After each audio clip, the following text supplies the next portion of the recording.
Hello, kittens.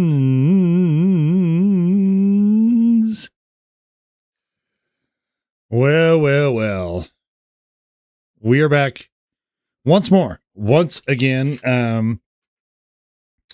to get into another great game.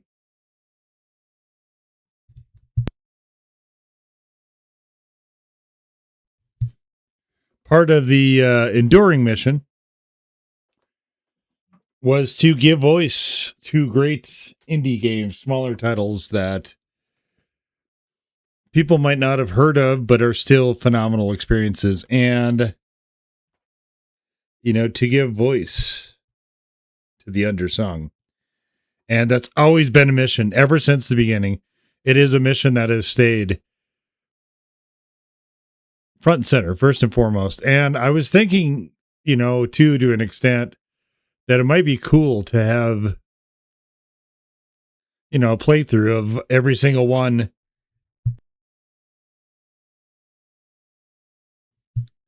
of my all-time games. That probably won't happen. It was a passing thought that it'd be cool. And this one was always in contention. It covers so many different topics. It covers, guilt, player guilt, in this case, more by proxy, but player guilt through character guilt over, in a fictional setting with fictional characters. And it's sort of drip feeding the actual, what is going on in this game. So I think it's done extremely well.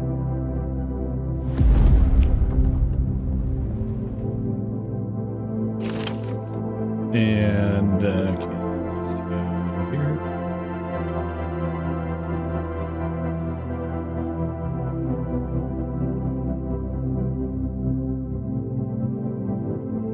Like the concept here is just, and it's so really very smart how they do it. And of course, where did my settings go? You bastard. Why did that go off?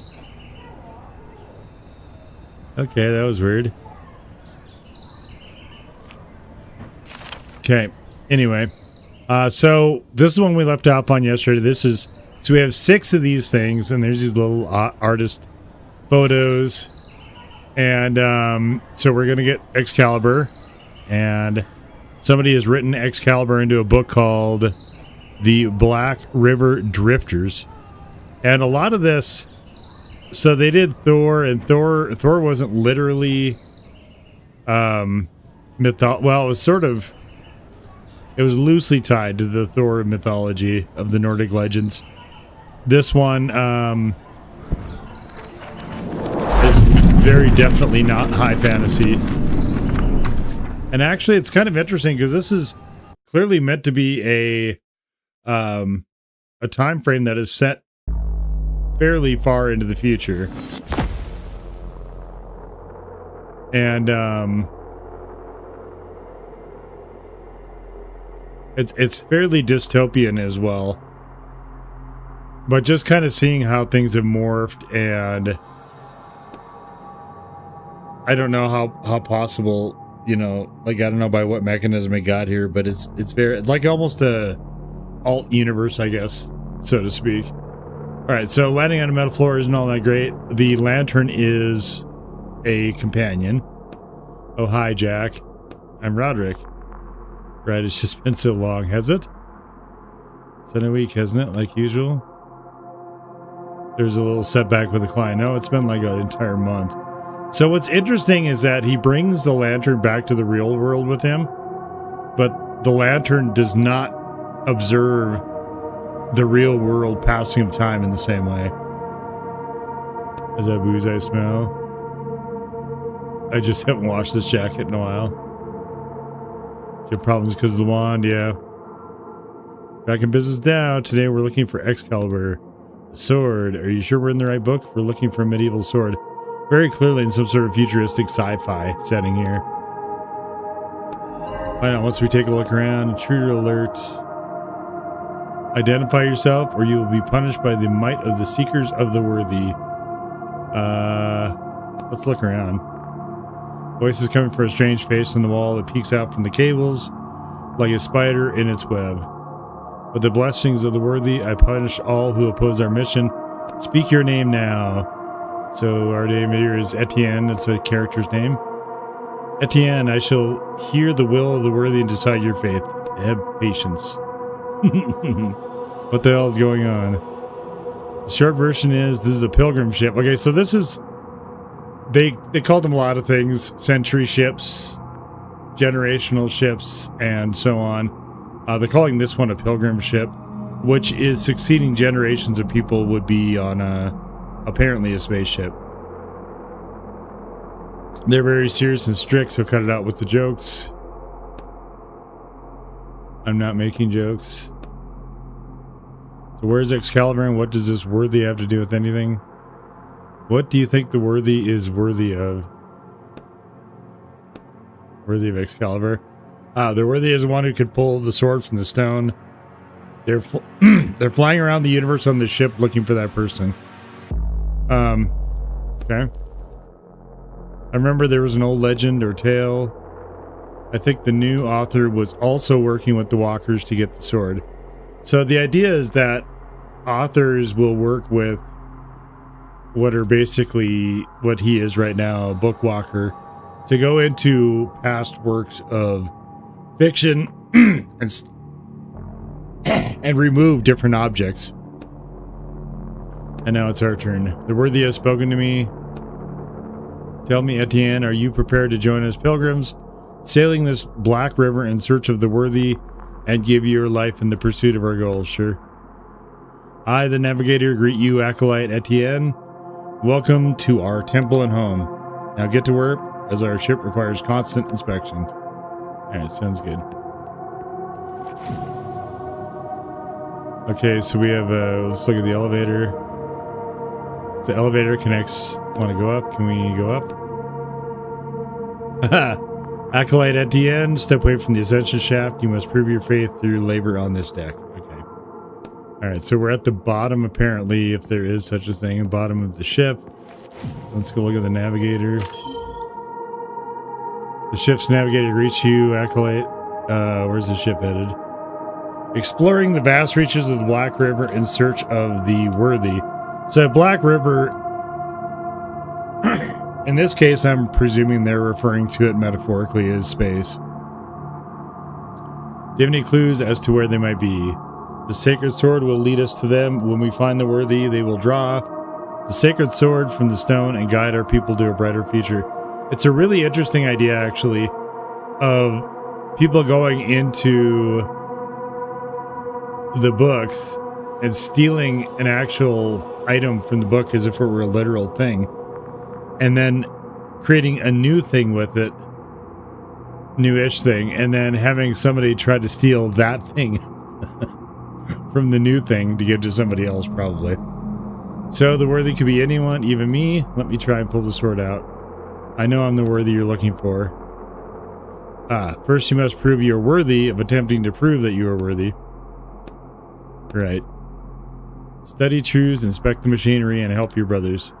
That will guide you to gradual understanding of the truth that will unlock the path to the sword. No shortcuts. Okay. Can we see it? Cannot even discuss the sacred sword on the lower level of the ship. It is the most unholy part of our vessel. Okay. So that I get up higher, you will ascend once you prove you're worthy of it. Okay. That's useless. Let's see what these are. Alright, we'll go in the cells.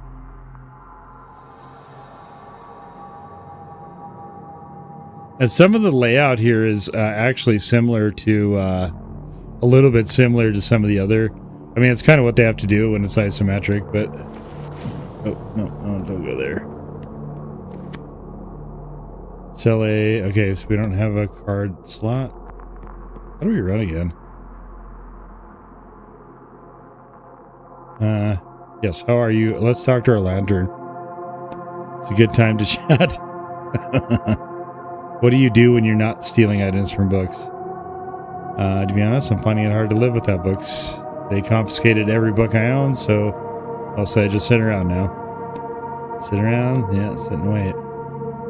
You don't have anyone to pass the time with, friends, or maybe a lover? All my friends are writers, and I'm forbidden from seeing them by law. As for a lover, it's complicated.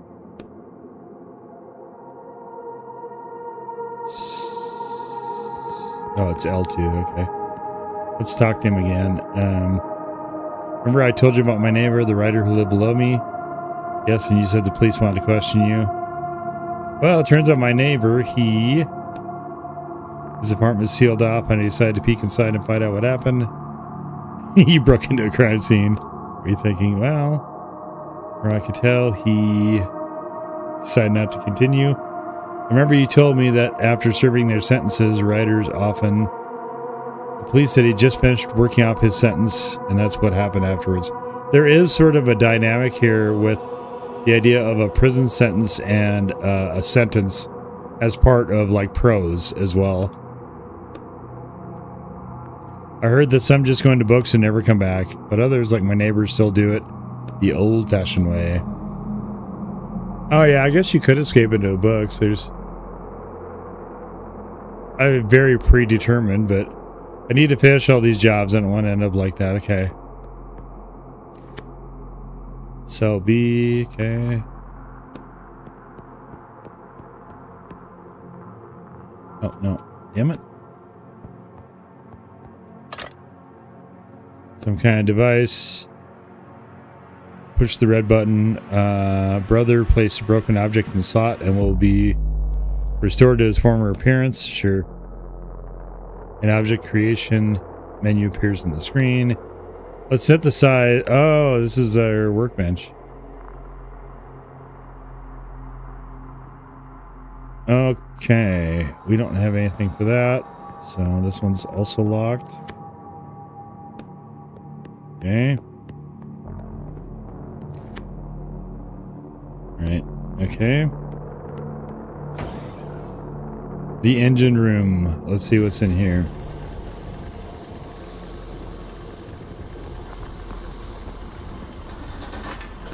The sound. Oh, that's Acolyte Samsa. Begin repairs immediately in the name of the worthy. I think he's in trouble. Elder brother, I cannot. What was your reason, Acolyte Samsa?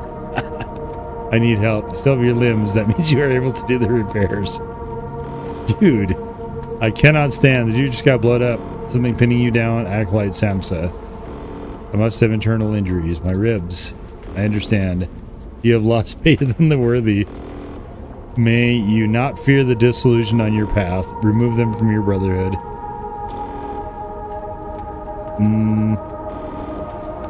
Sure, let's go help him. 2 steps should bring you closer to the wounded man. The acolyte's eyes are full of animalistic fear as he stares at a spot near the ceiling. Get his suit off. We need to assess his injuries quickly. Yes, we're gonna strip him. Oh, a red beam shoots out of nowhere, leaving a glowing glare on your retinas. When you manage to blink it away, you see Acolyte Samsa's unmoving body as a clean hole burned through the back of his head. What the hell? Acolyte Etienne, begin repairs immediately in the name of the worthy. What was that? An acolyte who loses faith in the worthy and in our mission can no longer be part of the crew. Holy shit, dude. You look at the panel by the scene that the beam came from and your hands instinctively reach for the back of your head. Yeah, we should probably hurry with those repairs. Okay, yeah, let's, I don't know how to do these repairs, but... Do you have anything? Poor guy. You examine the body, trying to avoid looking at the head wound. You don't notice any interest. Something in his hand. You unclench the dead man's hand and see an electronic access card. Unfortunately, the explosion damaged it too. Pick the card. Okay. Anything? Okay, he's done. Is there anything else here? What's this do? You look at the glow inside the engine through a dense wave of heat. It's molten metal. You should hurry before the core melts. So it's a problem. The author is very vague in his description of the engine. So your companion, this magical lantern, can also read the books that you're in. Look inside. You lean forward and look into the engine's dark opening. Rubber hoses, metal pipes, pistons, and belts. Surprisingly, it all seems to be in good shape. Everything inside looks intact. So why is it heating up so much? You reach for the closest moving part of the engine. As soon as your hand touches the metal, you pull your fingers back sharply and step away. It's hot. Yeah, maybe it's supposed to be molten hot. It's a spaceship engine. That alarm is normal too, and these lights are flashing just for the fun of it. Alright. Acolyte Etienne, was it your hand that caused the engine temperature to increase? No, in the name of the worthy. It seems that the cooling system is out of order. Follow the lower hallway to the cooling center and try to determine the problem. It will be done in a minute. We need to get supplies, sir. Oh, wait. So we came in that one. Let's go in the cooling system, I guess. Or should we repair the card? I think we have to repair the card. Let's just go fix the card. We'll fix the card and then we'll come back and do this.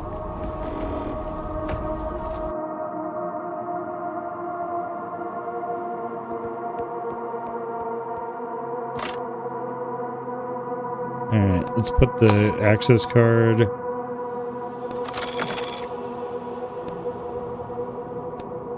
Oh, it's for A. Alright, let's synthesize objects. Okay. So that's our workbench, essentially, I guess.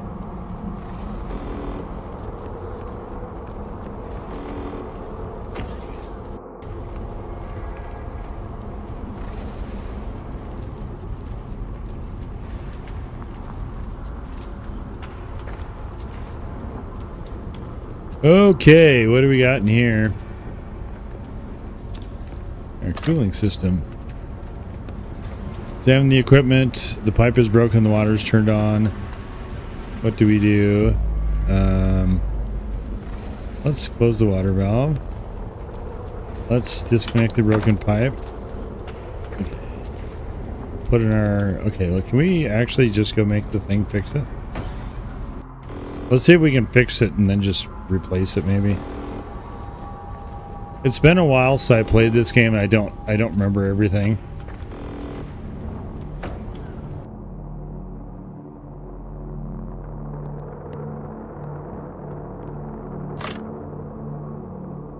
I mean, you do have a lot of nonsense to do in this game, but it all actually kind of works in the context of the actual game itself. Even if it is slightly fetch questy stuff, there's like fetch quests are okay if there's an actual reason for the fetch quests. Okay, let's go fix this thing.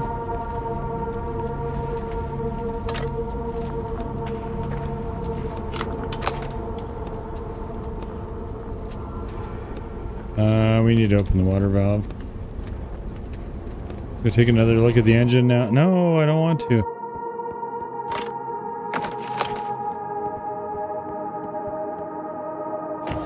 Oh, the elevator.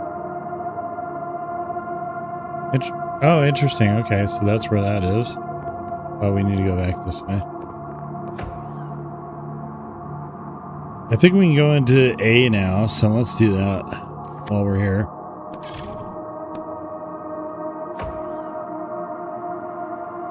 And then we'll go look at the engine. Okay, we're at a cryo capsule. A woman is lying in this tightly closed capsule, eyes closed and lips rapidly and soundlessly moving as she recites something. Okay. She looks absolutely exhausted, which makes it hard to guess her age. She could be 40 or 18. Okay. Her outfit is an odd blend of medieval style and futuristic materials. Is it medieval style? Her hands are folded across her chest and she's holding something, but you can't see what it is. The capsule is full of electronic equipment and tubes leading away from the woman to a glass vessel that is slowly filling up with a glowing liquid. Among the unintelligible labels and symbols, you only see one you understand. Capsule temperature 24 degrees, manual set. Okay. This is what we're looking for. They call it faith. Is it really? Coming out of her. Don't think about it. The vessel's almost full. You can take it. Oh my god. What will happen to her? Should be okay. Alright. The woman in the capsule pauses for a second. A new empty flask appears where the old one just was. The woman returns to her original state. Let's knock on the capsule. Okay. Alright. So we guess we just needed to get that. Hey, come on, dude. Okay, let's see what... Okay, could you stop? Okay, we got goodies. Hell yeah.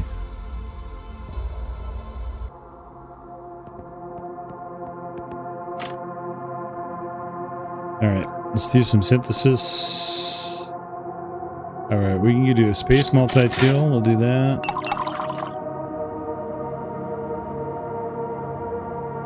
I'm not sure what we're going to be fighting yet, but we don't have anything to do that with it yet anyway.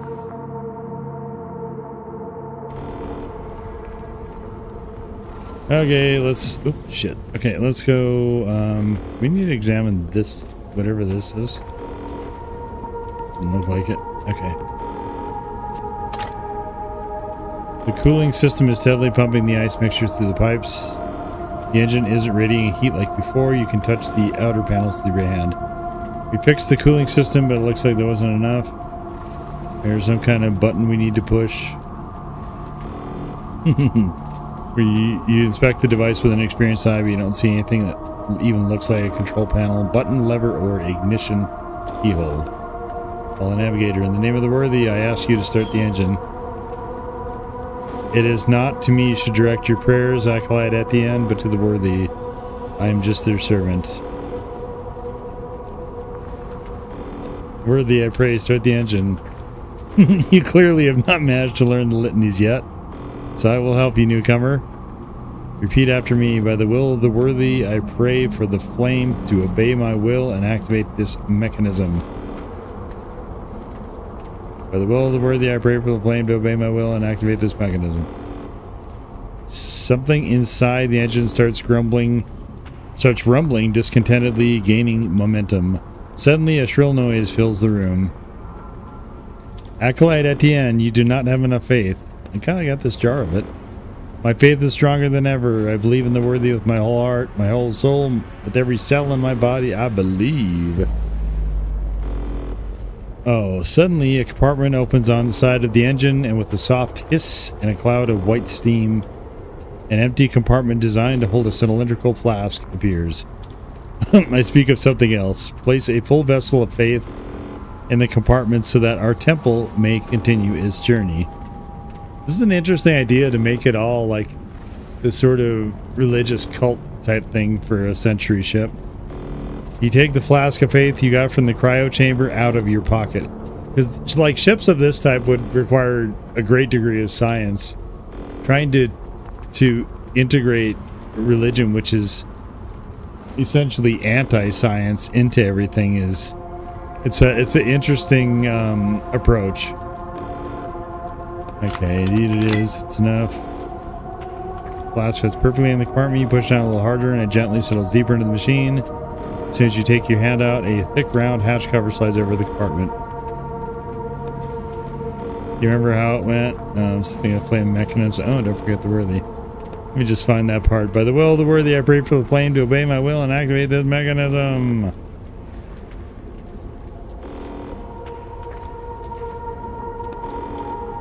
By the will of the worthy, I pray for the flame to obey high hills and activate this mechanism. A roar starts building inside the engine, then suddenly bursts out.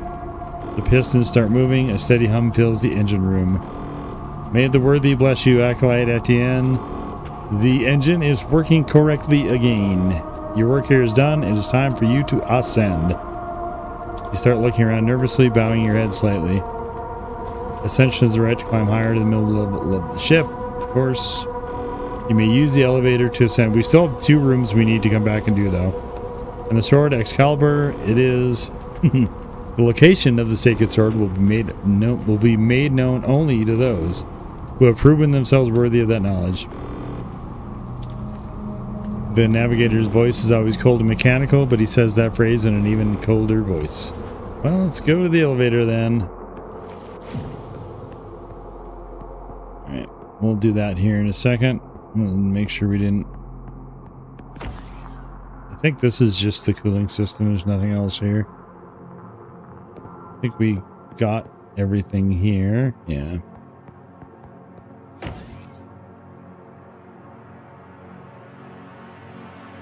Okay, well, we definitely need to get access B so we can come down here again. Do you wish to ascend to the middle level? Sure.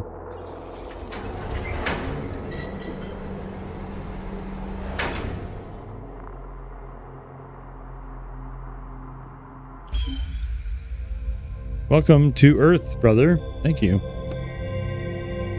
Earth? Ah, the lower decks are hell, the middle deck is Earth, and the upper decks... heaven. Correct, brother. I see you've already studied your scriptures. If the will of knowledge guides you, visit the library on this floor. Okay, and there's Excalibur there on the top floor. Every alkalite who ascends from hell must first serve 5 human years on Earth before they will be permitted to touch the sword. Oh boy. Only after 5 years have passed can an acolyte grasp the highest sacred truth, and then the worthy will permit them to ascend to heaven and touch the sword. Begin your service. The 5-year count has begun. So what am I supposed to do? How do I serve? Study truths, inspect the machinery, and help your brothers. Only routine will guide you to gradual understanding of the truth. It's like a fucking monastery. We should look around and figure out a better plan than mopping floors for 5 years. I agree.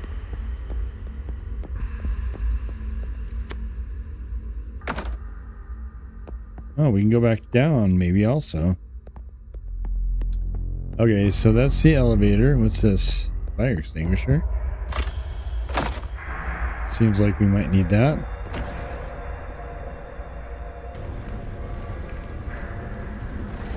By my goodness. Damage here too. I guess the engine must really flared up. You should hurry. Yeah.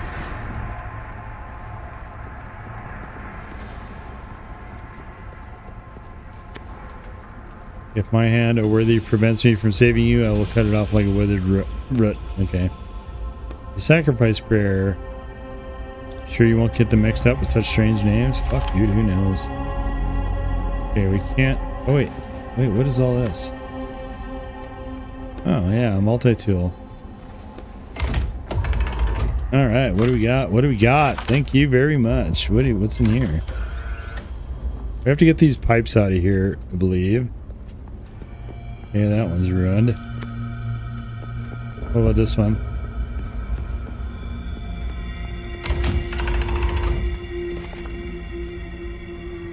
To hear the words of the past, recite the voice prayer to lower the righteous sword.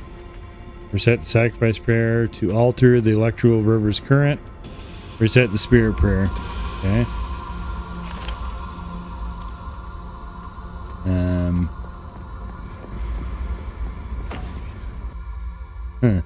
Okay. Let's see what else we can do here. We can go down. All right, let's go in the cabins. See what's in the cabins. We'll do this, and then we'll go back down to B here in a second. Oh, this looks like a puzzle. All right, let's go down to B first, then.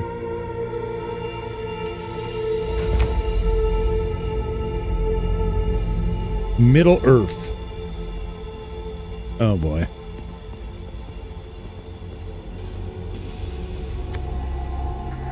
The device connected to the prayer chamber is on fire. You won't be able to get the vessel of faith. Just don't stick your hand in there. We need to find a fire extinguisher first. Okay. We'll look for another one, I guess. Where is empty? This one's hot. Why is it hot? The youngest crew member you've seen so far is writhing in pain inside the chamber. Panel showing his vitals blinking red, as is the panel showing the temperature outside the capsule. Looks like the the chamber overheated. We should cool it down so that guy doesn't die. We need to get ice. Controlled by the navigator. Okay. See if we can call him. Nope. Alright. Oh no. Damn it. Oh. He's in danger, so lower the temperature in the capsule. Okay. Alright, whatever. Okay, we need to get ice for him. Hello. Okay, so that one's dead. What about this one? Oh man, inside the capsule, his whole body is shaking and his hands are grasping the chest of his suit as though he's trying to rip it apart. There's a phrase flashing on the panel. Heart failure, stabilizer injection required. Take that. Okay, it's stuck tight. The guy inside is clearly dying. You're only interested in the flask. Alright, okay. Alright, we gotta go find medicine. Okay, what about this one? Dead man lies motionless in the capsule. The flask of faith next to the capsule is completely empty. Like the crew started to lose faith in the mission after so many years of empty wandering. I'm not surprised. Me too. That's the only reason I could think of that they would turn to religion is to attempt motivation of some kind. Okay, as the steam escapes, you can see the dead man's hands are grasping a tape reel. Okay. We should listen to what's on there, so we need to go find a tape recorder also. Middle-aged man. Okay, so these people are all... Can I do anything else here?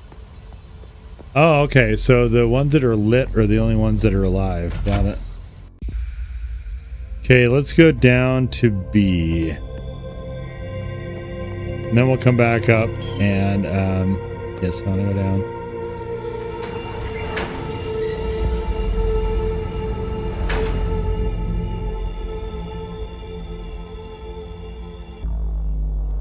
Alright. Because it gave us that right away, so I think we probably need to go there and get medicine or something.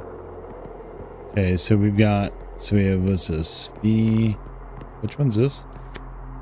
Okay, there's these. So we've got, actually, I thought we only had 2 more, but I guess there's 3. Okay, unknown air access denied. Okay. Let's try to repair it.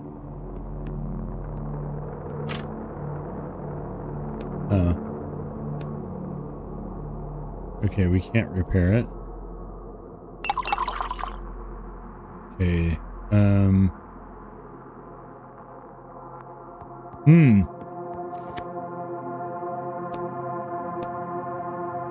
Shit, okay. Well. Alright, I guess let's go do the puzzle.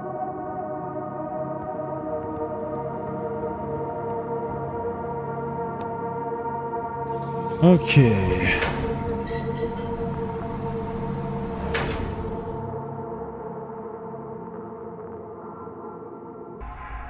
I kind of wish the run, so L2 is run. I kind of wish it wasn't on the same side of the controller as the left analog that controls are running. Okay, so this is power to open the doors, I believe. Prayer is in the wall. Strength fill the party body. And that should be spirit prayer. Hey. Alright, let's go in the restroom.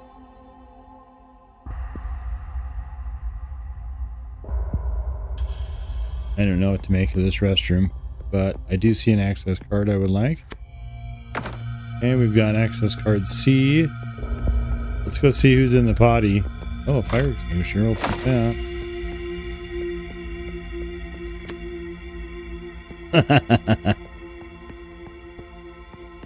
Is there anything we can have here? No. Okay. I guess since we're here, we might as well just go put the person that's on fire out. So this one, I think okay. So we need to, well, actually, maybe let's just do this. Thought for faith. Oh, man. Faith is what moves the ship forward. Without it, the search for the worthy would be impossible. Is needed on each deck of the ship as well as in each stage of our lives. Alright, I get it. Fuck. Okay, we gotta go get a flask.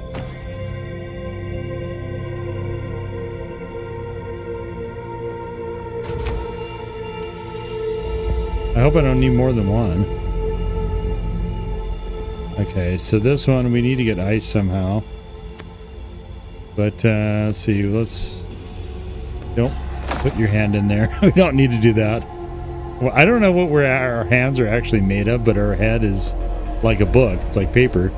Man inside shows no signs of life, just like the equipment surrounding the capsule. The flask of faith was filled up before the fire, is almost unscathed. And we'll take it. Well, really is a miracle it's intact. True.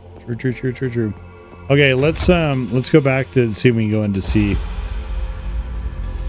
Now we know where the infirmary is. We can get the medication, but that's all in the same area. So let's go see if we can figure out maybe. Oh, we got to do something. Wait a minute. We have. Hold on. That was where the canister things were, right? In here. So do we have to do something to get those out of the way to open the door? I wonder. No, this is something else. Never mind. That's on the other floor. I can't keep my shit straight here. Okay. Okay. All right. We can go in to see. Let's go in to see. Whoa. What's this?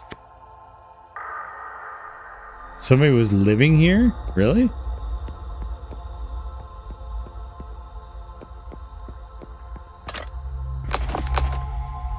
Really? Who's living here? Is this just a supply room, maybe? I like all the stained glass, art on the windows. You'd have to have a separate light source for that, obviously, but... Okay, let's see what we got. Can we synthesize anything? Definitely do that. Okay, we gotta find some flasks, I guess, at some point. Okay, let's we do have the faith, so let's go get the medicine for the one dude.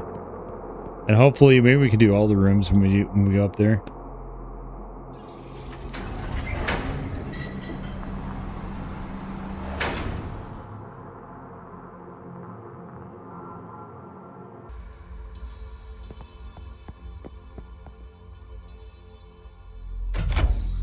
Yeah, I think there's definitely like I gotta look for some. I'm curious to look for some of the developers' interviews if there are any on this, because I kind of shit. Let's try the spirit prayer. I'll give you the answer soon. So the worthy only talks to you. Why can't I hear the answer from them? Yes, wrong questions, Acolyte. You must ask while you are not yet worthy of a direct You're the one saying that, not me, though. Worthy of the worthy. Does the author... Does the author know what a tautology is? Yeah, no shit.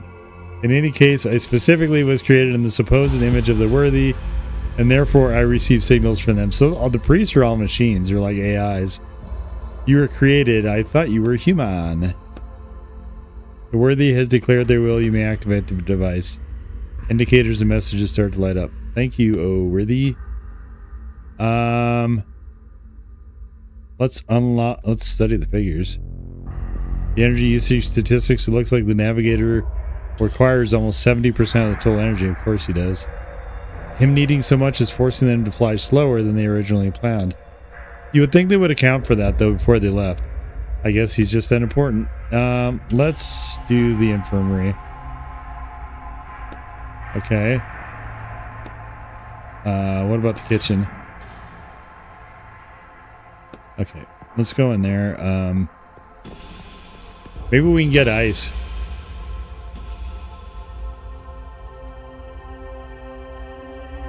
Okay, let's see what's here. Take all this. Oh, great. Means we're going to be fighting something. Hey, I can actually make a recharge. That's great. Huge metal door, frozen shut, floor level. Looks like a freezer. We can't open it. Maybe there's a knife somewhere in the kitchen. A knife? Sledgehammer and a chisel or an ice pick. Must be a nice pick around here. Some kind of similar tool. I don't see anything in text. Maybe you should ask your neighbors. I think my neighbors all hate me now, but I'll try. Okay, sure. Let's go back and see if we can get a nice pick from the neighbors.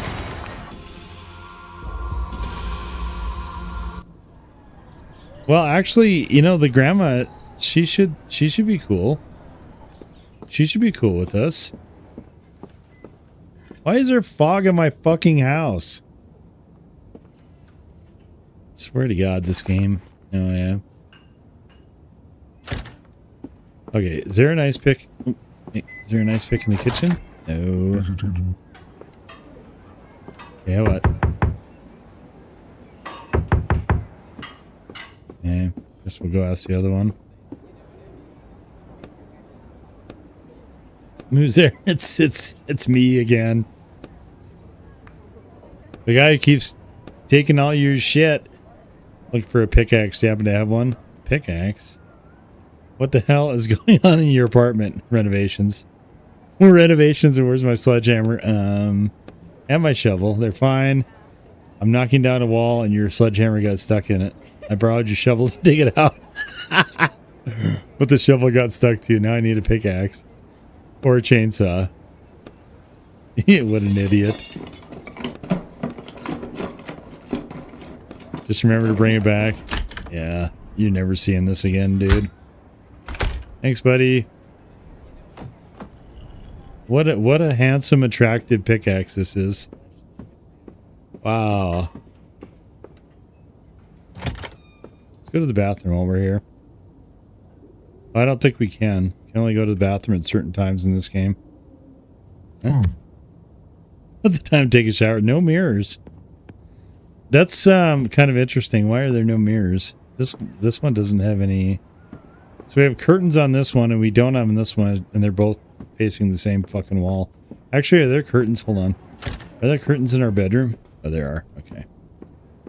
This is the only window. No, this is the only window that has a view and it looks out onto somebody else's place. Oh, okay. Could you? Okay. I don't know why we wanted all that furniture. It's in the fucking way now.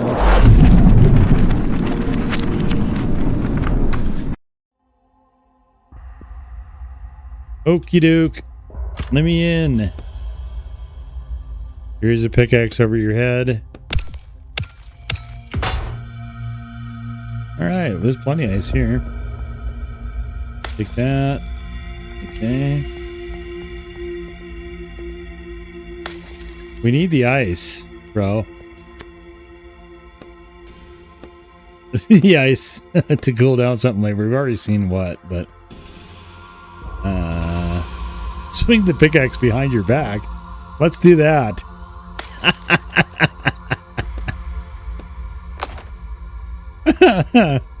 Oh my god.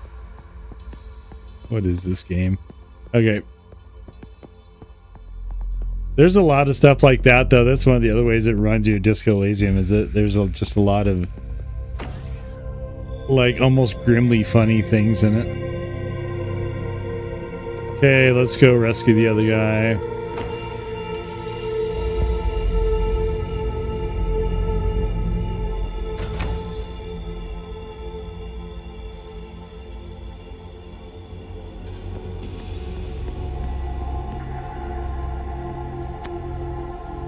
Okay, yep. Just give him the ice.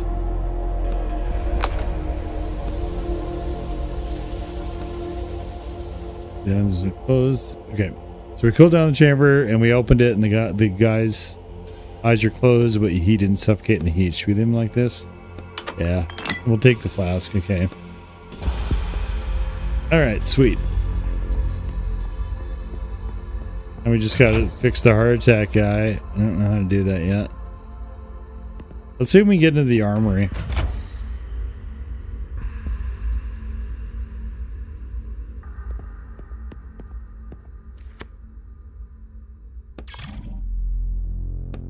Okay, we can get in the armory. We just can't get in the infirmary. Wonder why.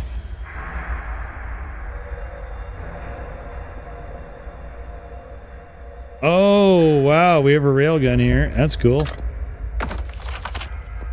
Oh, we have another prayer here. Voice of the disciples resound along Black River from shore to shore, from source to mouth. The voice prayer, okay. So we need that for the other room, I believe. Oh, don't touch the beams. Oh, there's another access card there. Wait a minute, I see. So we have to go in through the vent. Is this, yeah. I saw the gleaming vent over on the other side. It took me a while to figure this one out. I do remember that.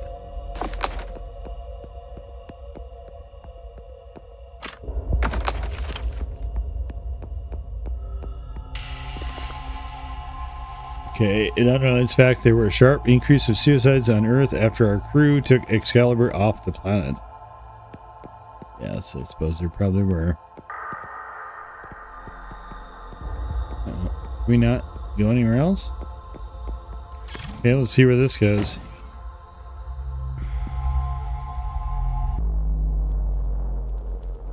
Oh. Huh.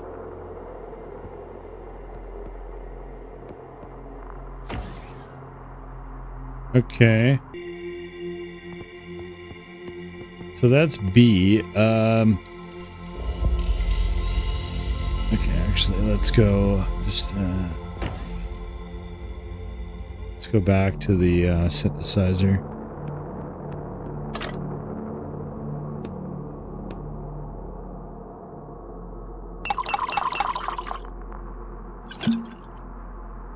Okay.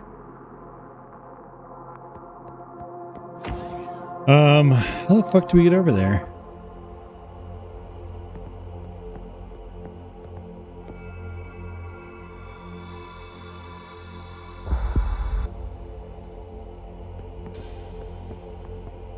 Well, let's see if we can do something with the cannon. Oh, let's throw it in the flask of faith. Yes, sir. Panel starts flashing almost immediately. Blue and green symbols form patterns and fly apart, forming several rectangular buttons. Okay, what now? Try touching the words. That seems to be how they do it in the book. Touch the message and say a prayer. Okay. 3 greenish blue rectangles are lit up on the weapons control panel. Let's see. We'll target something. See the buttons transform into complex code with several moving dots on it. Just don't shoot anyone. Have everything under control. Let's touch one of the dots. Acolyte Etienne, have the unfaithful been eliminated? They have, for the glory of the worthy. You peer out the window. Or see what you hit. For the glory of the worthy. So these dots are the ships, planets that destroy an entire planet. They're asteroids. Apparently the system can't tell different bodies apart from each other. It considers anything moving in space to be a threat. Actually, it would be. That's good. You can only find one button and quickly push it. Dots start to move across the screen, forming a list. This is a list, a weapon. It's a weapon for punishing the unworthy. The list of previous targets is pretty exhaustive. Wow. Descriptions aren't great though. Race of infidels with scales. Race of infidels with tentacles. I guess we'll shoot something else. Yes. Okay. Oh, this is nothing. Okay. Okay, go back to the panel. System check. The screen goes black for a moment and that chart appears on it. Cannon uses more than 20% of all the ship's energy. That's why we're going to turn it off. What's that number mean? The weapon's firepower. If it's to be believed, this weapon can destroy planets. A shiver runs through your body. Just turn it off quickly. We need energy. Yeah. Prayer required. Weapon or energy. Sing a prayer. Let's do voice. Let's damn it. Let's do sacrifice. Okay. See, it wasn't hard. Okay, good. All right. Oh, dude. Yo, give me that card. Give me that card. That delicious. I don't care about that. Well, I do, but give me the fucking card. Thank you. Oh, it's a crate. A crate. Just seems like there's something valuable in there. I check the text. I'll do it myself. Multiple. Actually, it hit something that caused the red laser beam to shoot out from it. Oh, wow. The lock on the container is melted open. Nice lockpick. Did you do that? What the heck did I push? You try examining the multi-tool from all sides, but you can't find anything that looks like a laser. Okay, the container. Alright, cool.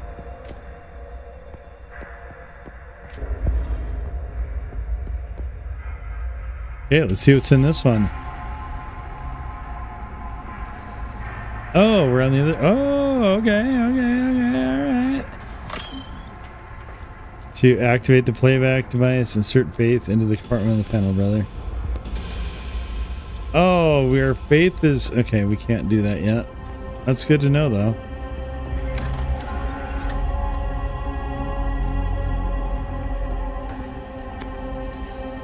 Okay. Wait, can I just have whatever's here? Oh, it's empty. Oh, okay, okay. Take that too. Okay, so we need to go get the medicine. Okay. Actually, we have D now too. We could probably just finish off D.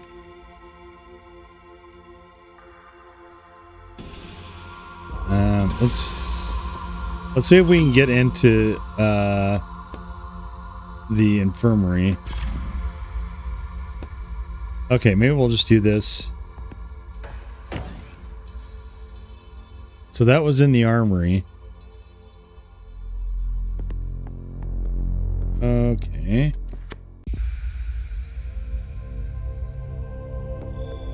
That seems promising. There's a lock container labeled medicine. Just use the fucking tool. There's a lock pick. You insert in the locks and it clicks and the lock opens on its own. Pick the lock by itself. That's way better. Way better. Actually, I guess it doesn't matter. Huge shelving unit. Can extends illuminated. 3 blue numbers in the middle screen. Okay. What does that do? Oh. Okay. Dandelion leaf. Folk medicine in the space age. Yeah, let's check the other. Fuck yeah, dude. Absolutely. We're all about looting. It seems like a really inefficient system here. Melted audio reels. Okay. Open the box. No.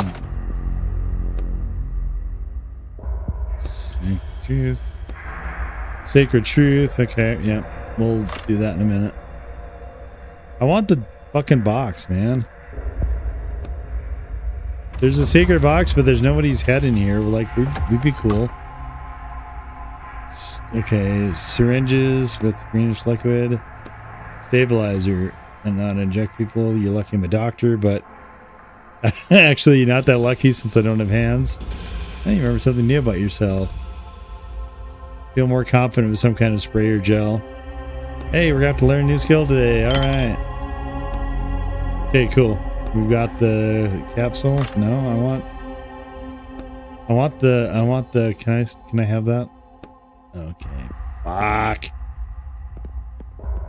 The answer is no, I can't have that.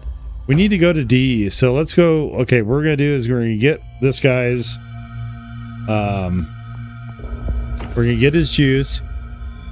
And then we're going to go down to D.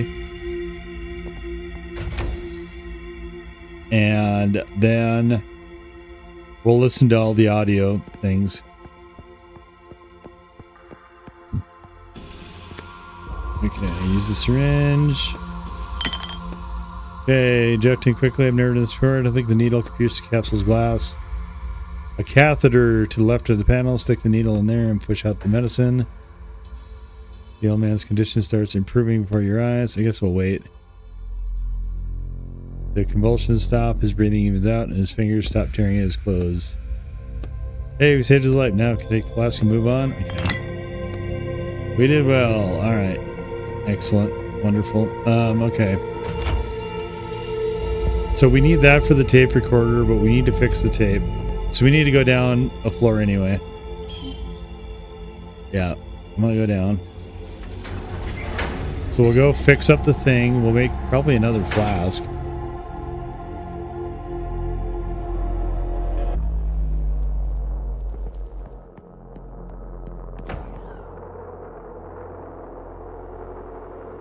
This thing doesn't notice I'm not entirely human. That's nice of it not to comment. Damage reel inside. Okay, we'll fix that. Sweet. Okay.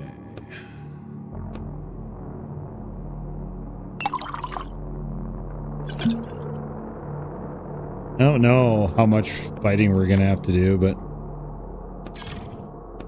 okay, this is the last one on this floor, and we should be done with that floor completely. We can go to the next one, and then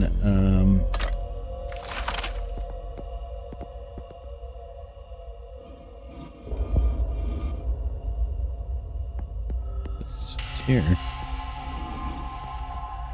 Oh, it's a chest. Okay.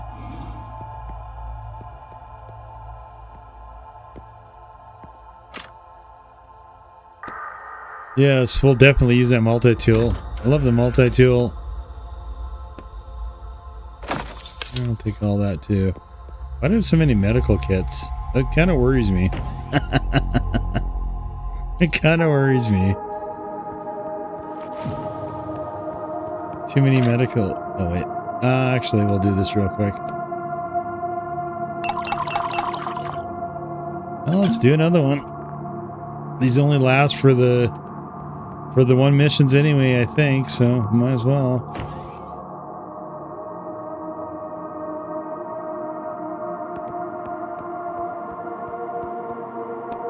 Okay, let's go listen to the tapes. Those are in the... Let's see, where was that? That was in... we have to access it through the...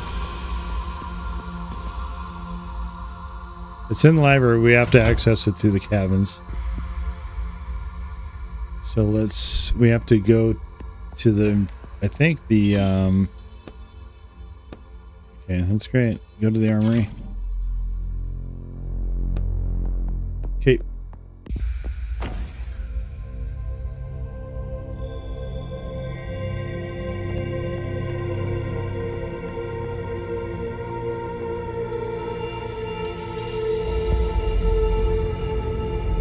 Okay, and then the tape machine is here.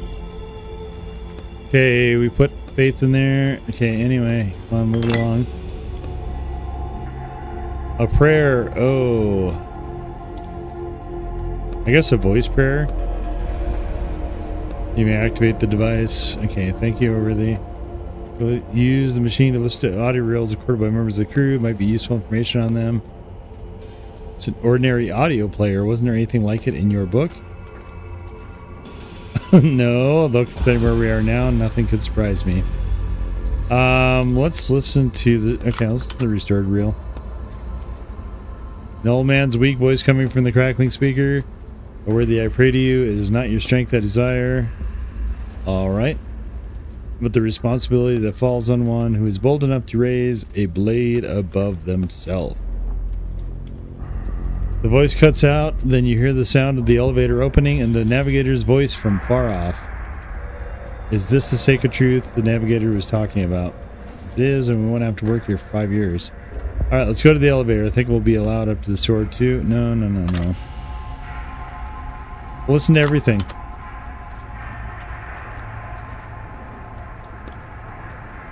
An old woman's voice. I remember reading an article criticizing our mission even before we set off.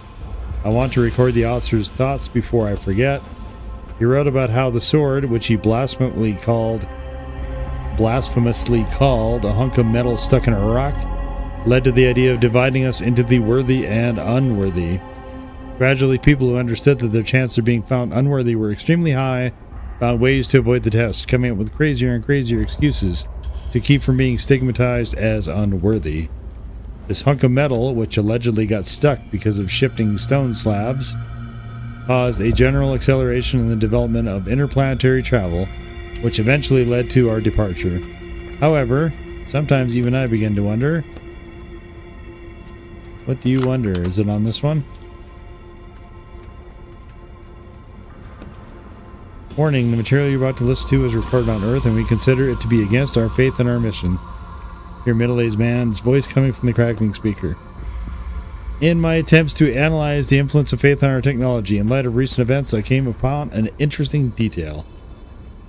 After all, behind all technology stands the Lent machine, which has a proven 2% error rate. That means there's a 2% chance that the base algorithm that every machine, every computer is built on is capable of making a mistake or failing. The uncertainty and unpredictability that this fact imposes on seemingly faithful and reliable machines creates space for superstition. What if I pray and the mistake doesn't happen? What if I perform a ritual, cross my fingers, and the mistake doesn't happen? Okay, nice. Alright. Move it along, move it along. I don't know if there's anything else that we need to... I don't think there's anything else we need to listen to right now. We might have to come back down here if we find more reels upstairs, though. Okay. Let's hit the bricks. We're not waiting here 5 years, goddammit.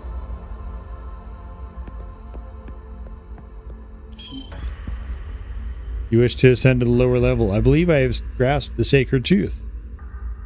I'm listening. You clear your throat, glancing surreptitiously at the paper in your hand. O worthy, it is not your strength I desire, but the responsibility that falls on one who is bold enough to raise a blade above themselves. That is indeed the sacred truth. It must be understood by those who decide to touch the sword and be declared worthy. I'm amazed that you were able to grasp it in such a short time. Well, I am prepared to uplift you. Are you sure you're ready? Nothing left undone here? Let's go. It shall be done.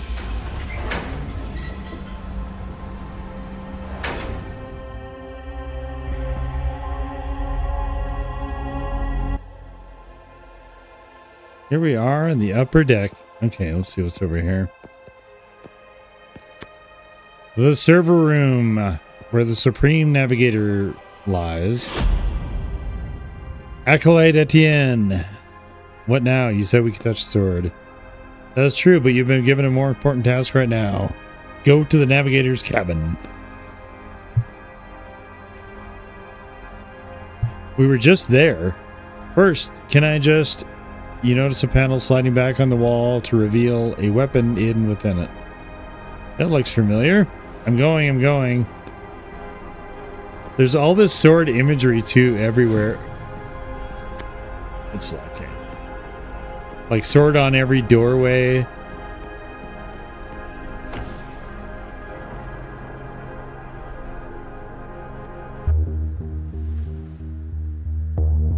Every threshold has a Excalibur pointed down at it. Whoa. Navigator. That thing's huge. Oh no, do we have to fight something? Why did you summon me besides to kill me, obviously? I need you to change the ship's course. Change it? Can't you do that yourself? I do not have the authority. Only the crew members can confirm the decision to go back.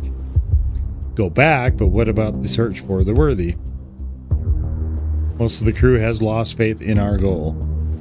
That way you killed them. I simply made several harsh decisions based on purely economical reasons to reserve food and oxygen for the more useful crew members.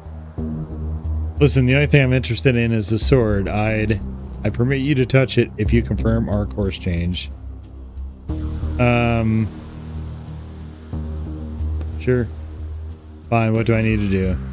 First, confirm your bloodline by stating your ancestral code. Code. None of the characters ever say a code in the text. Hold on. I forgot my code. If you do not remember your code, state the name of your ancestors, and I will confirm the code from the database. I doubt I'm in the database. Then how'd you get on the ship? If you're on the ship, you're part of the crew. You are an acolyte. There can be no outsiders here. If you're a part of the crew, you must have a lineage, or else you would not have been accepted onto the crew. Can't there be an exception to your rules? There are no exceptions. The conclusion is simple. You are a member of the crew who refuses to confirm their lineage. That means you are in opposition to our mission, which therefore means you must be eliminated. Well, I'd say that's not far from the truth. Uh-oh. Oh, Jesus. Okay, hold on. Okay, let's shield. Oh no, what are those things? Okay, stun them.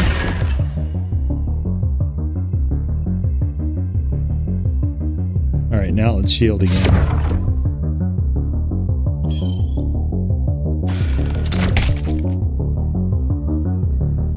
Alright, let's get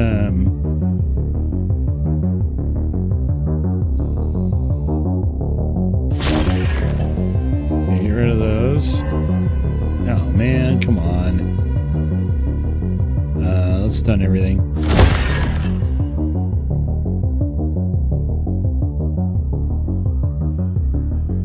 And then let's...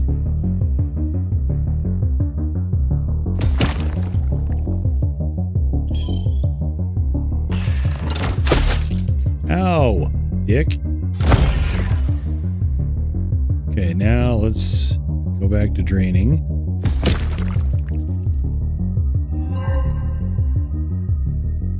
Alright, we'll go back to stunning. And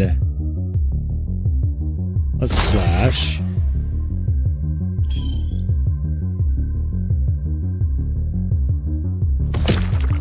And let's drain.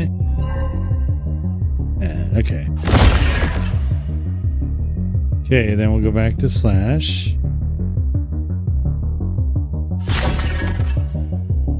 And we'll go to drain.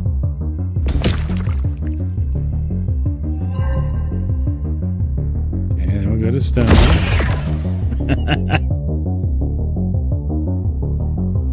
Then we'll go to slash. Sinner, the worthy will punish your soul. Sinner, sinner, sinner, sinner, sinner! The navigator's voice cuts out in the middle of the word. Suddenly, sirens start sounding. Get to the sword now. He awakened the whole crew and they'll be there soon. They're pretty dead, though. Reserve power activated. Total system reboot in 3 minutes. Hurry, Etienne. Okay. Wait, is there anything else we can do here? No, let's leave.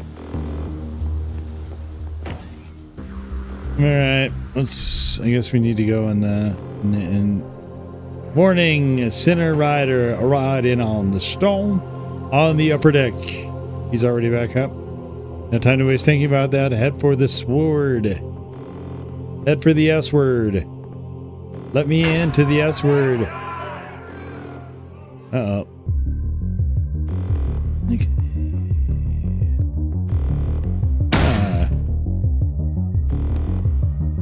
I'll break through any minute. I'm right here. The sword draws your full attention. The majestic hilt gleams in the light, and the sharp blade disappears into the thick stone. I'll try and use my hands to pull it out. Right. Maybe out of all the people in the world, you're actually the worthy. You lower your head, take a deep breath, and walk up to the stone. Let me just use the fucking ink.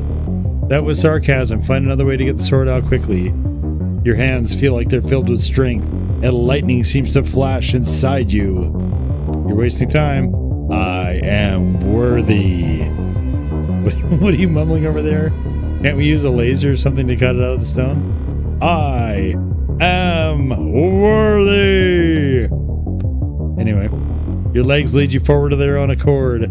Your hand grabs the sword's hilt and it fits perfectly. It's your sword.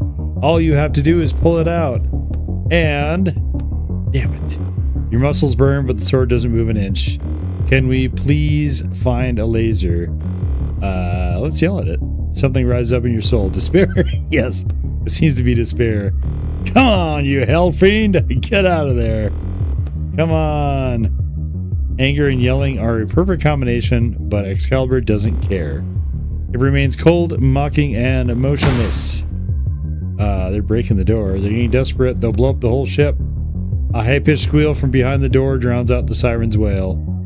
They remember that they have an automatic chainsaw, diamond-coated, from page 142. Now we really don't have time. Damn it all, just use fucking ink, dude. Use the rag. Now use the pickaxe. Pickaxe glints in your hands. You wind up and strike the edge of the stone. A big ragged chunk falls to the floor with a crash. That's kind of unfair, but pretty efficient. I need to get out that sword at any cost. The shouting man in the door gets louder. The sword lurches forward. You throw the pickaxe aside and manage to catch it at the last second. There are still bits of stone on the blade, but all in all, Excalibur is free. You're fast. Seems like the stone got pretty worn out over the course of the journey. You try to raise Excalibur triumphantly, but it's too heavy. Besides, the saw's sharp teeth are tearing apart the thick steel door right before your very eyes. Time to get out of here? Time to get out of here.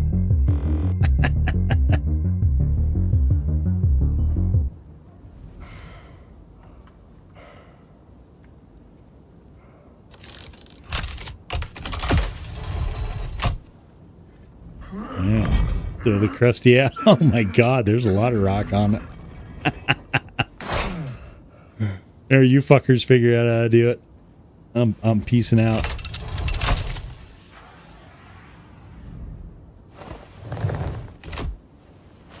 The sound design of this is also really good. Huh? Thanks for joining me, friend.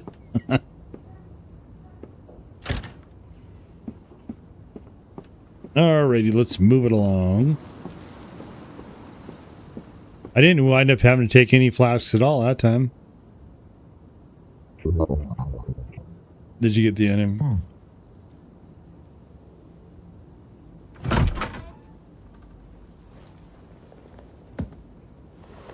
Oh, is that just another? I thought that was actually outside, but it looks like it's just another hallway. Okay. So violent. Anything new in here? Oh. Oh my god, stop with the fucking phone, bro. Never stops, this goddamn thing. Hello? Etienne, you called. Did something happen? I called you? Yeah, I was away for the weekend, but when I came back, there were 15 missed calls on my machine. Oh no. Oh no, we drunk dialed our ex. I figured something must have happened to you. Damn. Hey, I'm sorry. I don't know what came over me. I apologize for bothering you. Don't worry about it. Well then, goodbye, I guess. Goodbye. Anyway. Okay, cool. Mother. The order has been accepted. You may go. There's no envelope. What envelope? You know, the one with money inside that you usually give me after. Listen, last time you were in an order that cost me £600,000 sterling. How much? And you think I'm going to pay you for that? Think of it as compensation for my losses. Mother. You pay me $1,000 per order. That still wait, hold on. You pay me $1,000 per order. That still leaves you with so much money. That's all I have to say, bastard. Man, if you get my bathroom shut off again, you and me are not going to be friends. Can I open this? I will form an opinion about you, and then you'll have to deal with it. Oh, was that a picture? What is that? Been a tough day. Actually, that was one of the easier ones.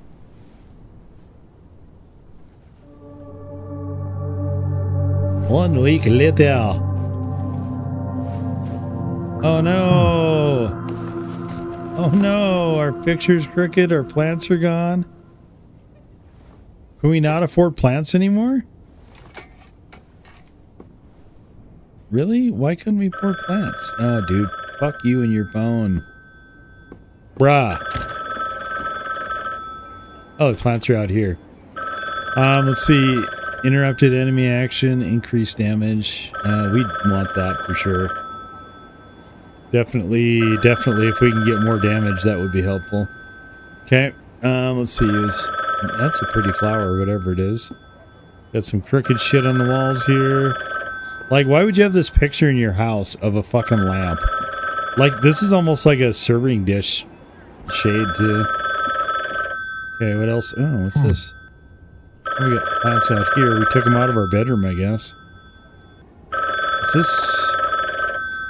New book announcement. The battle will be the last. Ulrich the Giant and Gaston the Decapitator finally meet on the battlefield.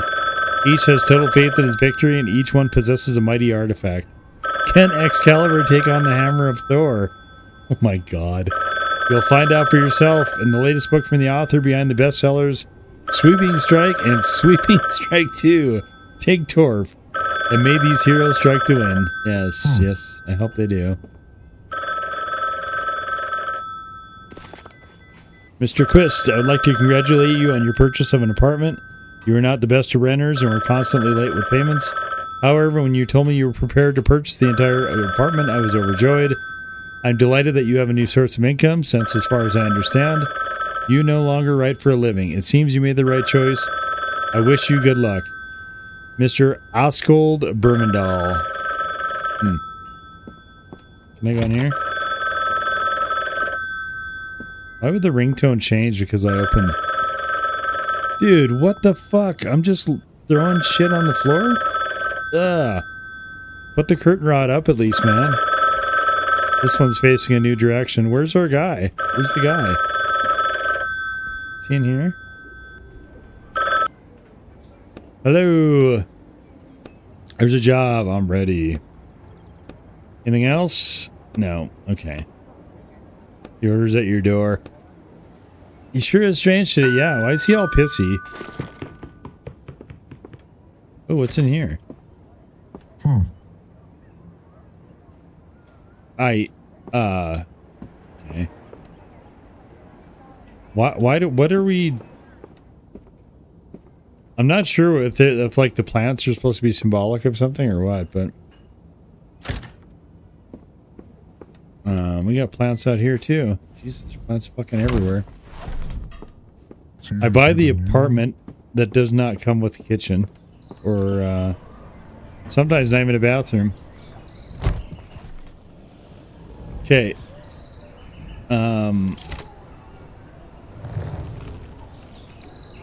Mansion.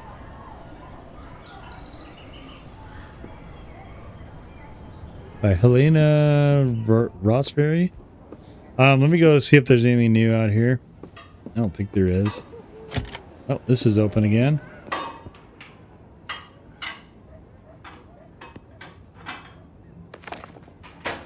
Version to be defrosted, do not turn on. Okay, can we turn it on?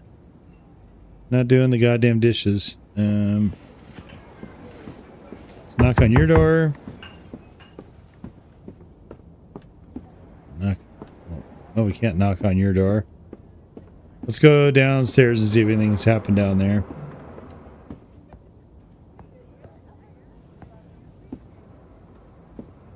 This is all the same. Oh.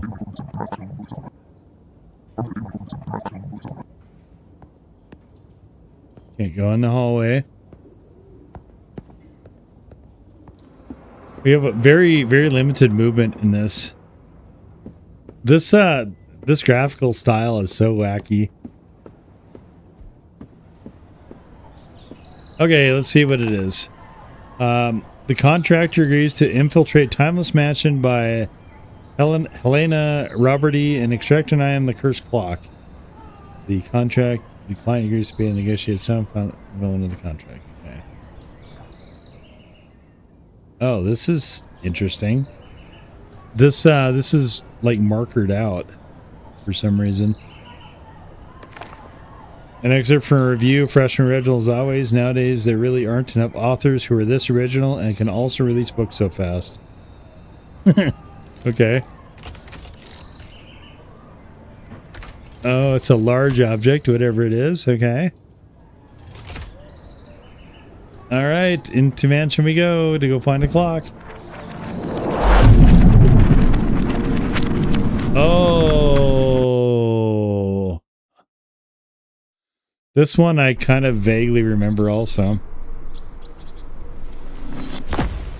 We're outside of an abandoned mansion. Okay. Oof. Finally landed on something soft. Oh no. So how'd it go? I think successfully navigating Excalibur really redeeming in the client's eyes. So now you'll get easier jobs, no more killer robots threatening us. I hope so. We're supposed to find a clock of some sort. That doesn't sound too complicated. Ready to get started? Yes. So this is, I believe, a horror thing. Hey, it's a cute place. Etienne? Are you okay? Yes. Oh,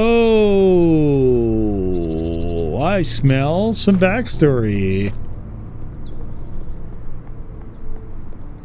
We haven't actually understood why he, you know, whatever it was that he did. What the? Okay, won't run past. Not even glancing. I trapped him. I trapped the monster. Run away. Monster? So jobs didn't get easier. That appears not. Can we go after her? Oh, she's fucking boogieing. Okay, she's gone. Alright, let's... Okay. So we have to go that way.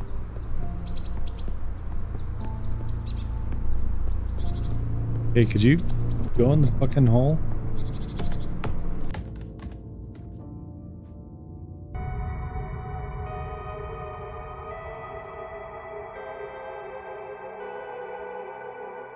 Alright.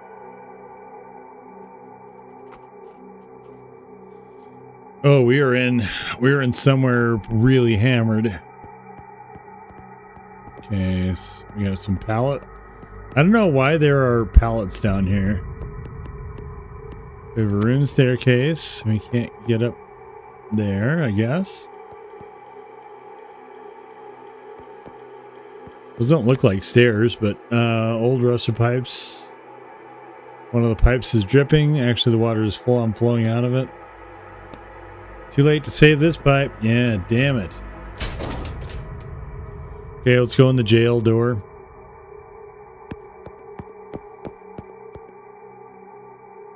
Damn girl, get back here and let me out. Oh, this is the monster. Find you and your friends too. Do you really think this cage can stop me? Is this the monster? Who are you? Etienne? Oh shit, we know him? You know him? Etienne! Oh, he seems mad. The man's eyes seem to burn through you. You look away, but not before noticing that the man's hands are trembling in anger. I think we should get out of here quickly. Stop right there, you bastard. Oh, this is a dirty trick. Answer me, what did you do with Amanda? Where is my wife? What? Hold on, what does all this mean? Not now. Is there any, hold on. I'll take all that, sir.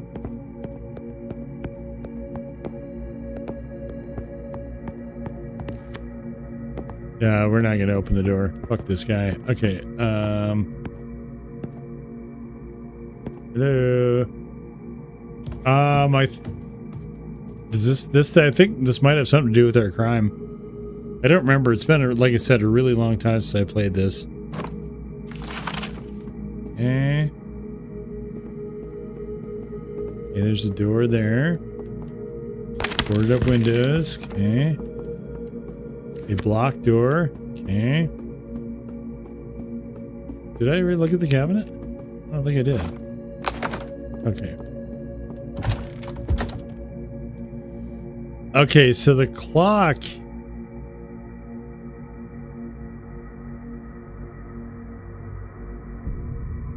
I don't know where the clock is.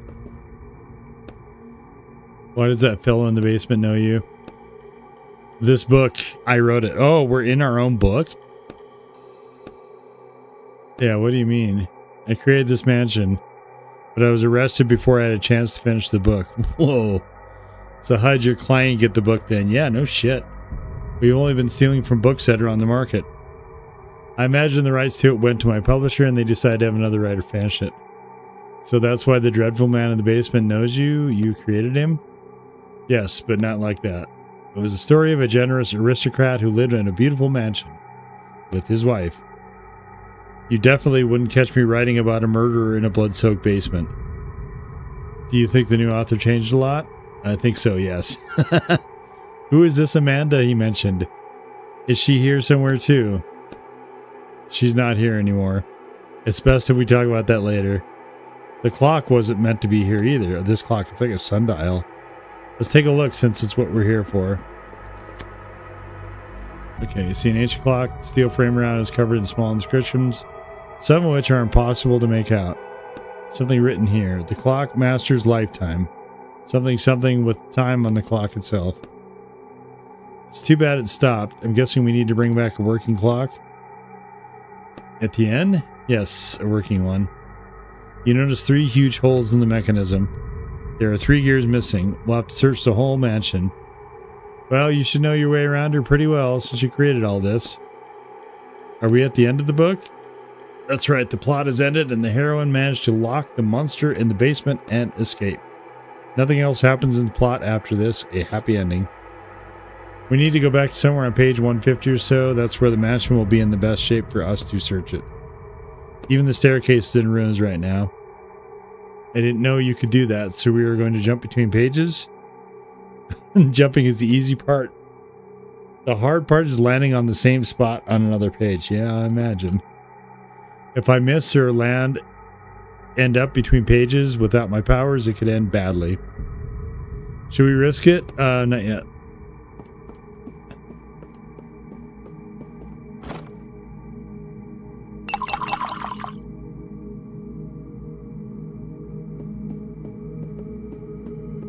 Let's explore for a second first. Okay, this goes outside. This isn't really an abandoned mansion, though. Like, there's obviously people that were in it. Alright, let's go look through the kitchen. This was a room for entertaining guests. Looks like the master house became less social. And his definition of entertainment changed too. Yes, yes, he did. We're going to look in this time period and then we'll go back.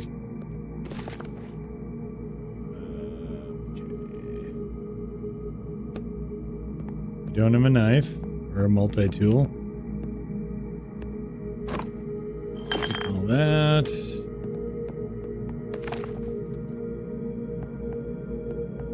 There's something behind this. Can we move it? It's like, no.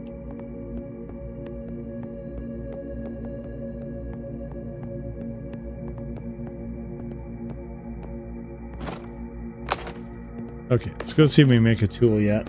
Okay, stop that.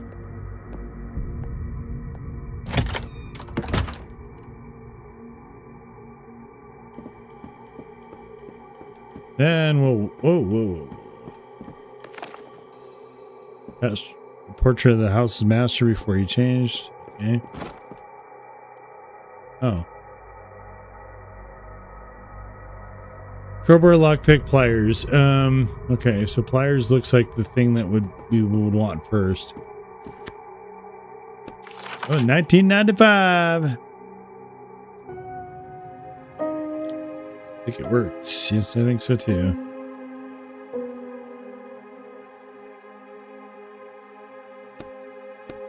Page 120 now. It's a little more pleasant here, don't you think? Etienne, you don't want to keep doing this, do you? No, I don't. But I don't really have a choice. Do you think the client knew this was your book and sent you here on purpose? Oh, yeah, definitely. But also true, I don't think he cares either way. Help me out. Who's that? Another victim? Let's go find out. What an awful place. I think it's quite an adorable mansion. Everywhere I look, I see the crude strokes of the other author who twisted all this. But on the other hand, I do understand the publisher's position. Young adult horror certainly sells better than what I imagine you originally wrote as a novel. So write the damn young adult horror. Why did they have to ruin my book? Never be able to put things back the way they were. True. Don't feel discouraged. We'll get your shackles off and you can start a new book. Thanks. Sure, the new story and characters you create will be just as wonderful. Fine. Okay, let's go up here. We have access to this now. Oh, wait a minute.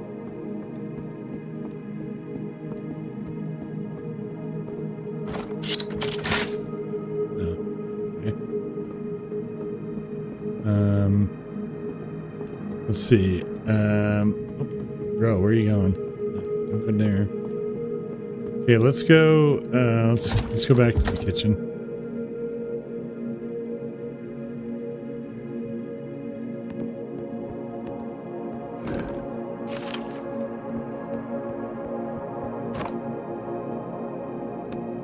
God damn it! Need so much stuff.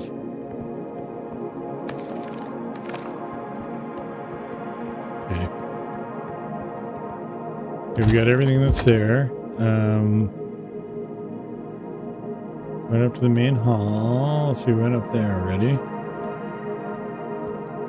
Actually, did we go in? We did go in here, right?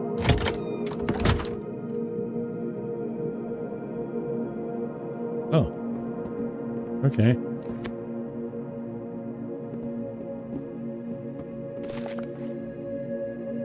One of the master's letters, it's an invitation to a ball.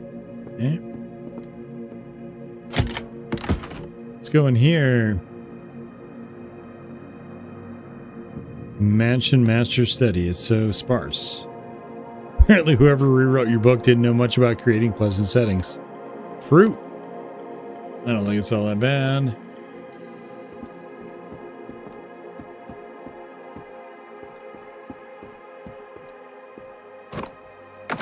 That's okay.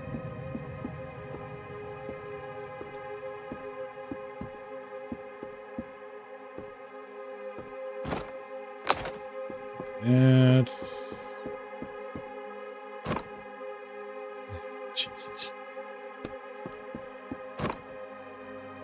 Search the desk. Okay. Anything else? So we need to get a lockpick, I guess. Then I guess we'll have to go check the basement again, too.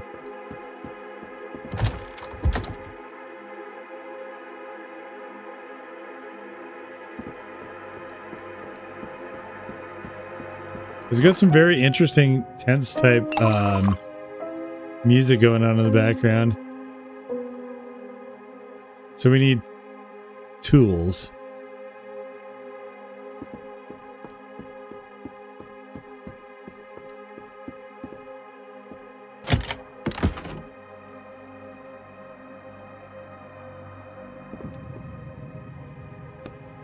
Hey, anybody? Hey, Jonathan, guys. That. Okay. That. We have a crowbar. Can we not? Okay, let's see what's in here, and then we'll go in that crawl. Oh my God, what is this? Help me, Jonathan. Voices from behind the shelves. Okay.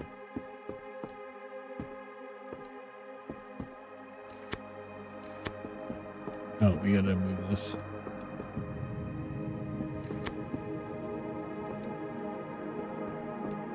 Bro, would you just... Okay.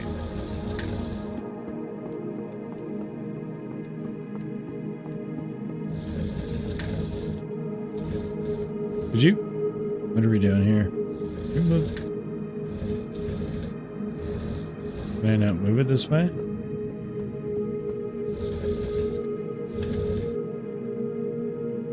Huh?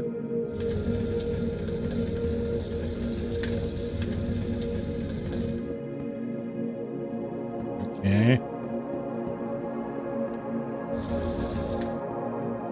Huh, that was weird. A little buggy there.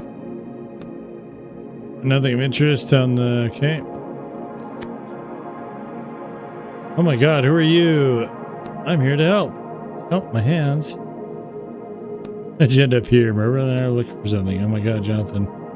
He's still around here somewhere. Promise me you'll find him. Sure. Been seeing gears around. Have you big ones for a clock? No, sorry. Okay. Although when I was searching the study upstairs, I found a secret compartment in the desk, but it was empty. Oh, what do you mean by searching? Did I say searching? I must have misspoke. I was there earlier, but I didn't find anything. We have gotten her free. Did you check the false bottom in the desk drawer? No. Well, you should. Okay, well, I think it's time to get out of here. I'll take care of your brother. Girl nods briefly. She looks around the room for a second and, with barely noticeable disappointment, disappears behind the door. More of your characters. They seem fairly well written. Really bad at lying, though. Nope, I don't know her.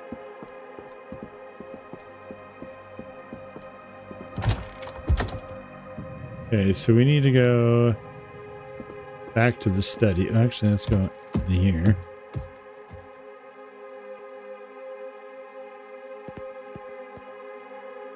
You look at the empty cell, scratches on the floor and chains hanging from the walls.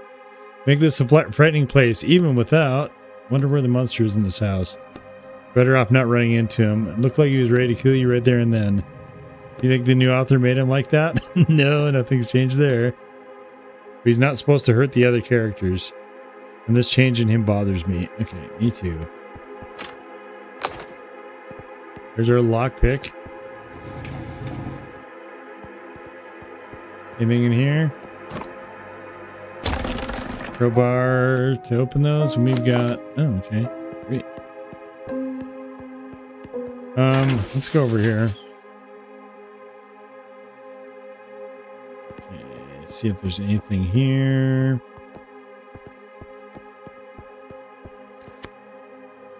Here's what's ruining the staircase in the future. Looks like there's a water pipe leak. They are leaking badly, yep. Yeah, let's use ink. See a little bit. It's not a big hole. It's fixing it.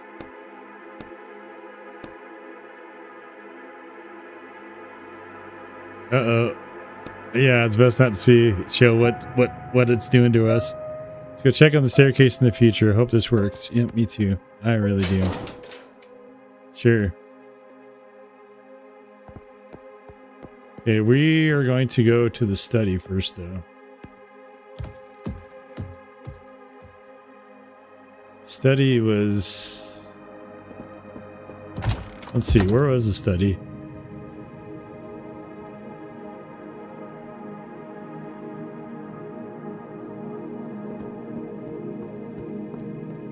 Oh, it's up there, okay. Okay, we can do a lockpick. That's going to be way more useful right now.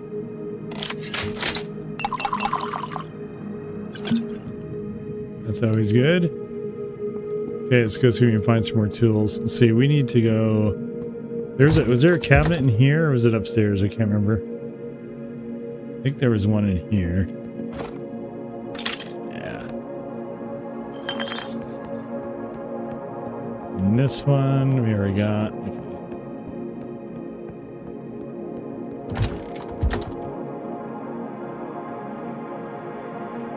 I think this is just ink, but maybe we'll just convert it real quick.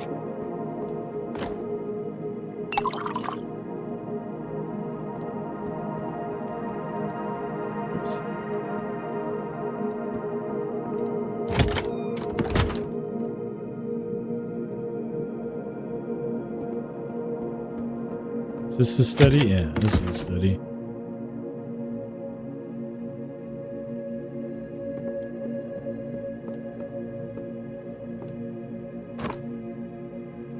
Alright, secret compartment.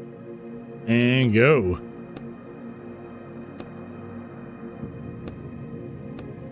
Okay, so we have to look at that in the future, I guess. Good luck. Take all that. Absolutely. Okay, all right, let's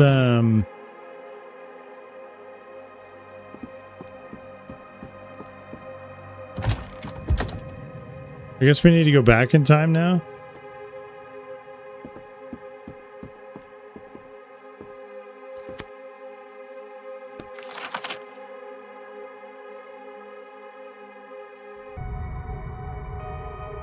All right, staircase is fixed. Great.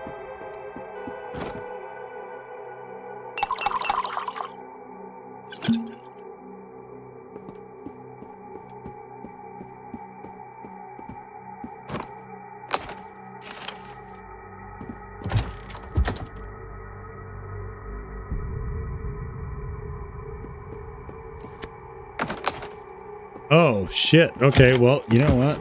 Then let's do that.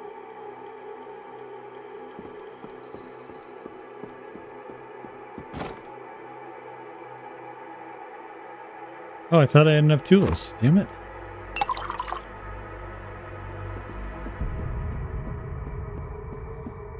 Well, maybe there's more up here somewhere.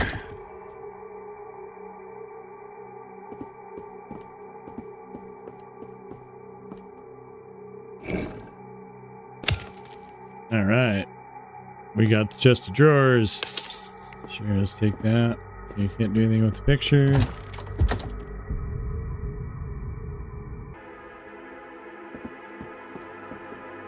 Dude, this place is hammered. Oh, there's our twine cutter. Nice.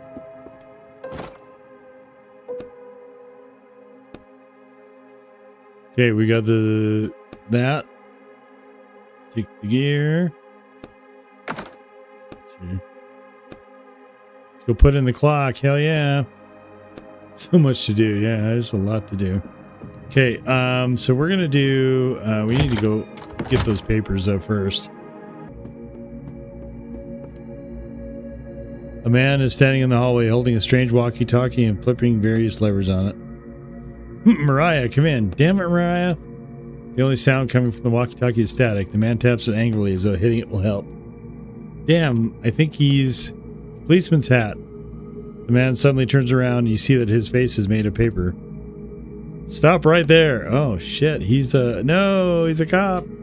Raises the walkie-talkie to his face. For the record, during a routine patrol, Sergeant Kiko Brights encountered an unlicensed bookwalker.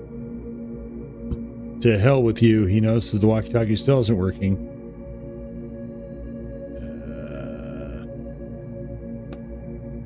I said stop. State your name and I'll note down as mitigating circumstances. Don't make me use force. My name is Robert Potter. I mean James. Yeah, James Potter. I mean. For the record, the unlicensed bookwalker refuses to state his name is lying to the officer. He's also concealing his face behind a mask. Take that off right now. Maybe it's best if we do what he says. If he finds out who I am, he'll find me in reality, and that'll be the end of me. And you. I don't know what the problem is, officer. I'm a licensed walker, and I'm here by order of my publisher. Oh yeah? And who's this publisher that sends their employees into books that haven't been pulled from stores? Well, we have a special kind of publisher. The man starts striding towards you, unbuttoning his uniform jacket as he approaches.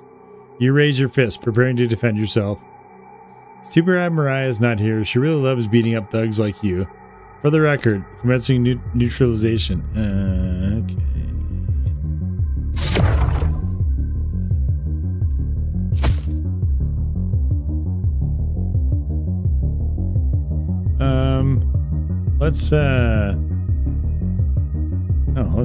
Let's drain him. And then, ow, dick. Let's stun him.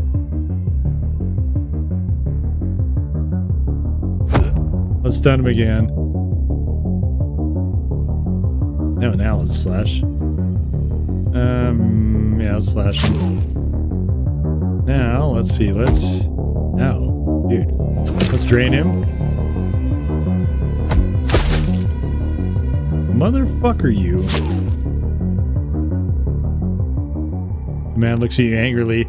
Damn you, fine. Mariah will deal with you later, thief. The man disappears instantly as though he was never there, but the bruises on your body say otherwise. Damn, this is really bad. I can imagine. Disobeying the Riders Police is one thing, but fighting the police? Attacking a police officer plus stealing from a book that's still under license. It's not 30 years, of course, but you could definitely get 5 to 7.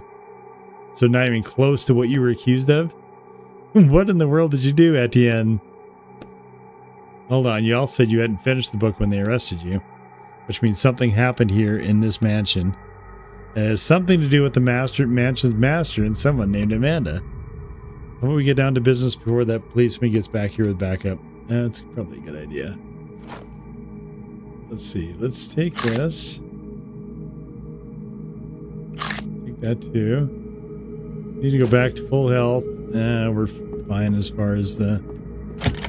We're fine as far as our ink goes. Okay, we need to go build pliers.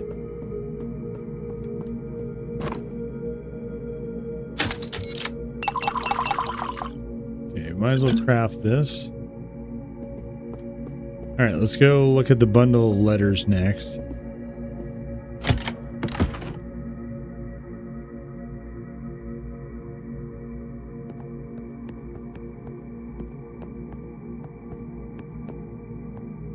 Bro, come on. Put the twine. Something useful in there. Yeah. Sure.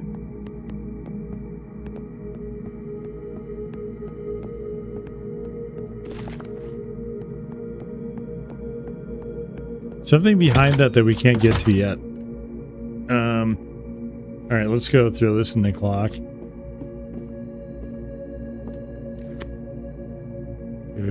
Senior sturdy gear. The furious cries of the mansion's master coming from the basement. Think that will help you, Etienne? You don't even know what that clock does. I didn't know we need to find the other two gears, but let's speed things up a little. I feel really uncomfortable in this place. Thought you'd be glad to be back in your... No, I'm not, and this isn't my book anymore. They twisted and destroyed everything they could here. I wish I could burn this whole book to ashes. Okay, let's start with the girl's brother. Maybe he knows something, since as far as I can tell, they investigated all this already. We didn't see him in the past. Can you jump even earlier? Yeah. No, I don't want to go even earlier yet. I want to go outside real quick.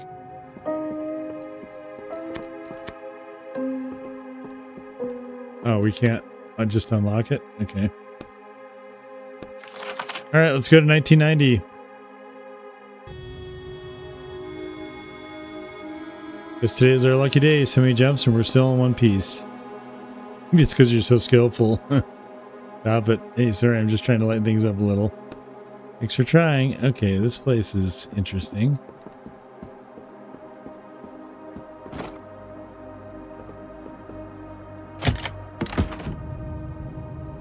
Let's see what's in here. We can't go upstairs.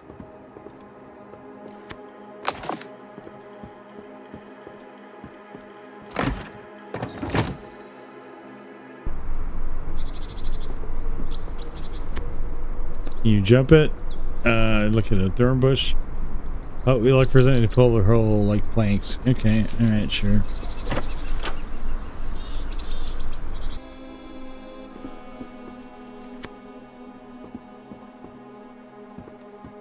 Something in the barrel. Put the rope. Take all that. Thank you. Wait. Okay, so we need to find planks now. Okay. What's this? Can I get in this cabinet? No.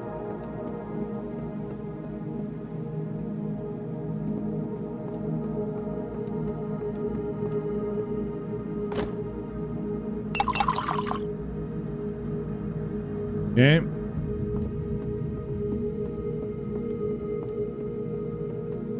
Actually, can we go out the front door?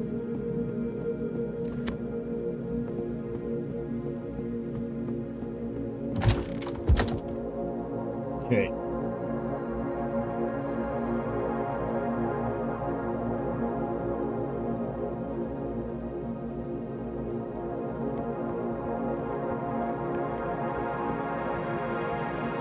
There's planks, take those. There's a fireplace, take those. One of the master's letters is charged and it's addressed to his lover, Amanda.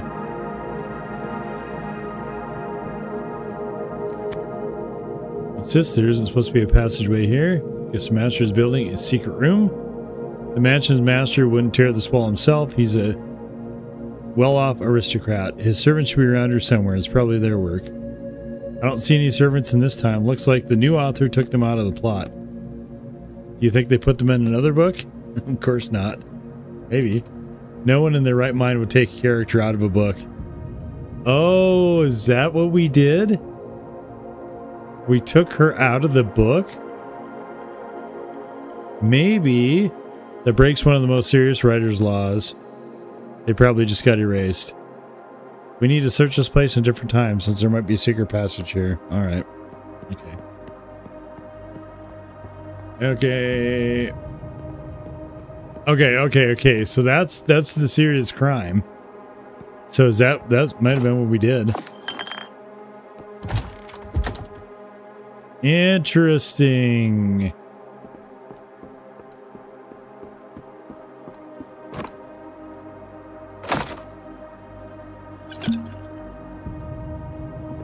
Okay. Sure. Let's go to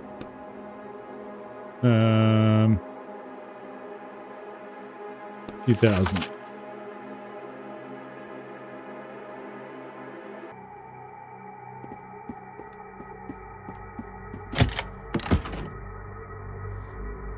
Oh, we forgot to go across the...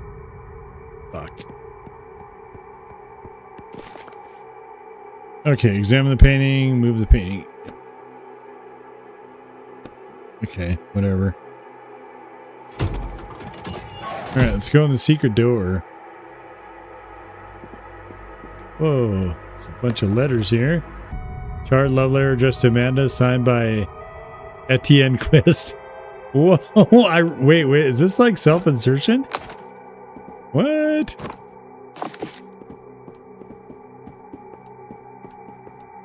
Bro, what did you do?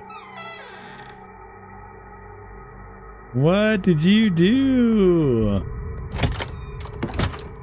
Alright, we're gonna go back to 1990 because I forgot to do the plank thing.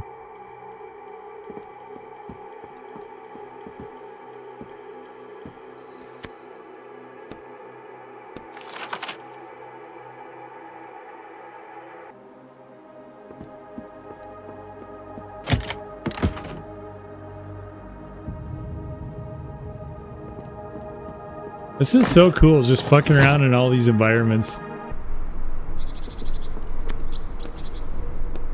Okay, we can't just fix the fucking balcony. I'm sure it's fine. Anyway.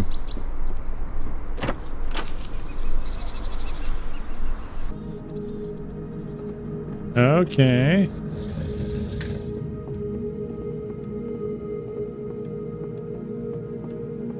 Bro.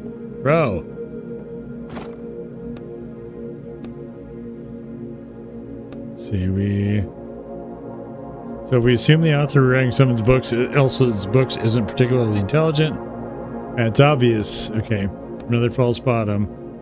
That process is still empty. I'm missing something. Do I need to check another time instead? Maybe we search the other rooms. We haven't checked them all yet. What haven't we checked?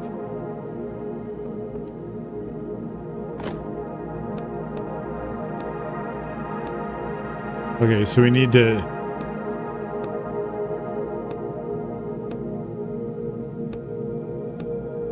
We have checked... Okay, whatever.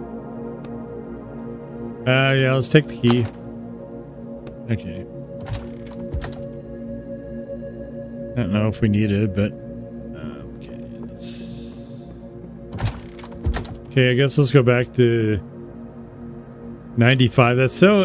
an interesting idea.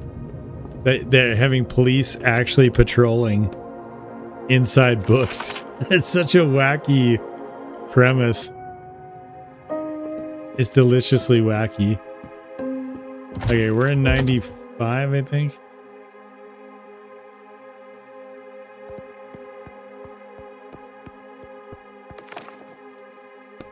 Didn't cut my eye. Figure it must be a hiding place behind it. Wait, you say something? I don't know. Well, let's see. Lift the painting. Yep. Okay. Neat. We haven't gone here in 95 yet, I guess. Oh. Teenage boy is standing in the middle of the room, covering his face with his hands. Hey, let's talk. Don't kill me. We're not associated with your kidnapper. Are you, Jonathan? Yes. Well, we kind of are, but not in the way you think. Damn, that's a cool mask. I told everyone we should wear masks for this job too, but they just laughed at me. Sister asked me to find you. Sister, I don't have a sister. Okay. Well, that's what she told us. She's a short girl, Samantha. She's still here? No, we helped her get out. It's her idea to rob this mansion. She promised us there was a ton of loot inside. But all we found was rotting walls and that psycho. How many of them were used? 6. 3 ran away at the beginning, and we saw him kill one. Well, I'd say they definitely did some work on your character here. It's not mine anymore now. You can still fix him, right? I'm afraid not. So you're thieves? Not really. We're more like... Yeah, we're thieves. I'm a thief too. By the way, have you seen any gears? Big ones around here? Gears. No. Are they valuable? Not really. You check the desk with the secret apartment in the storage room already, then check the master's study. I think he hid something in both places. Nothing in the storage room. He's got this crazy thing instead with a double false bottom. Did you get it open? A double false bottom? Oh my god. Okay, well. Okay, let's go do that then.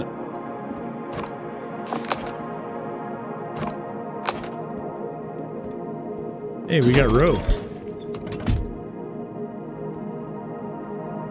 Familiar dark blue, police. Uniform appears in your peripheral vision. However, the woman in the uniform seems completely calm and collected. I am Sergeant Mariah Glowitz.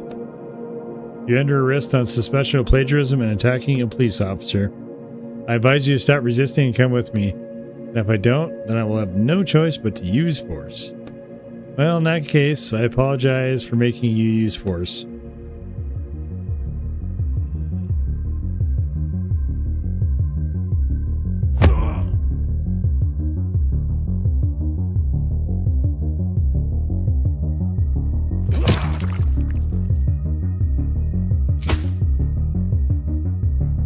Oh, no, not that. Yeah, that's fine. You can have this then.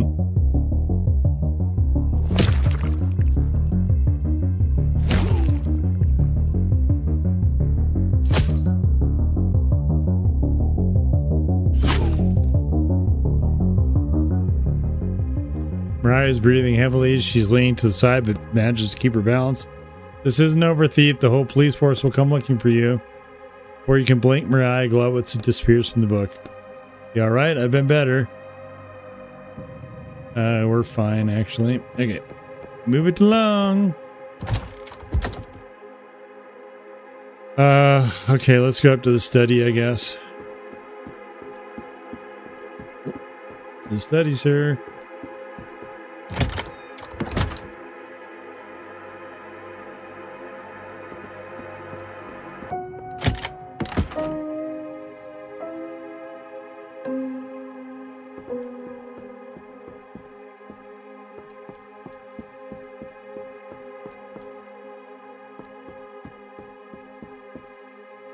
Oh, man, really? Okay, I guess we have to go to 2000 and go up there.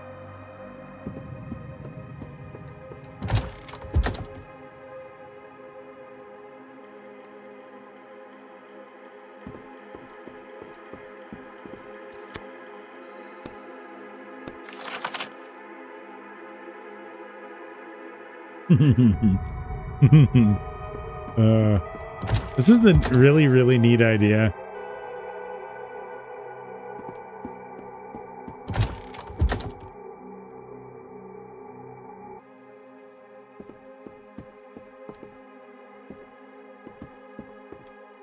Oh, is this not the right room?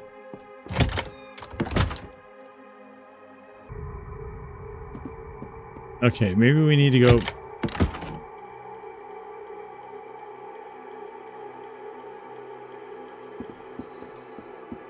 Maybe we have to go in the hallway?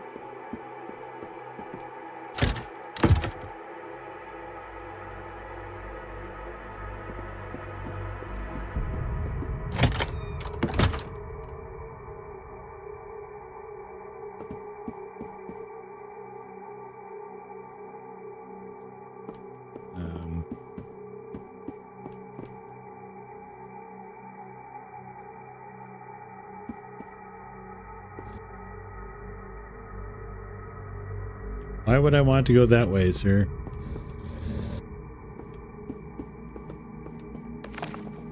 One of my master's letters. It's an invitation to a meeting with him. Okay. Playing Rainy Death stands against the wall. Nothing of interest. Okay, a hiding place. It's always sideways. Should check in the past. We need to check. Oh, really? God damn it. Fine.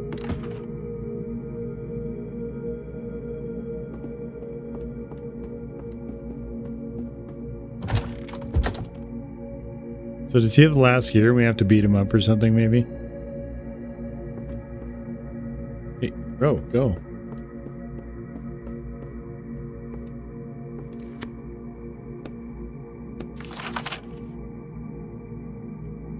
This is kind of like Titanfall 2, where you have to just shift back and forth in time endlessly.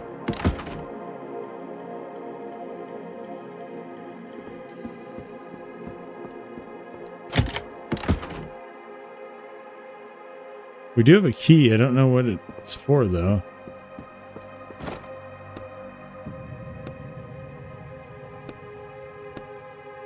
I'm in the motherfucker.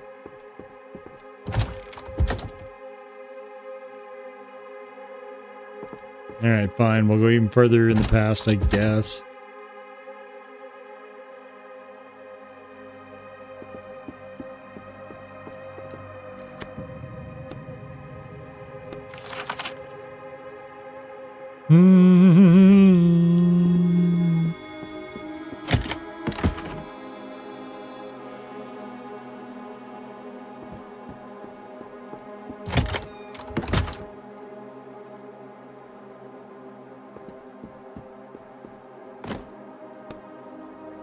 Okay. Oh my god. Really? Okay, double false bottom. I guess the new authors are more clever than I thought. Come up with double false bottom. Takes a higher level of thinking. Okay, sure, dude. Take another gear. One less gear to find. Time to go back to the clock. Yes.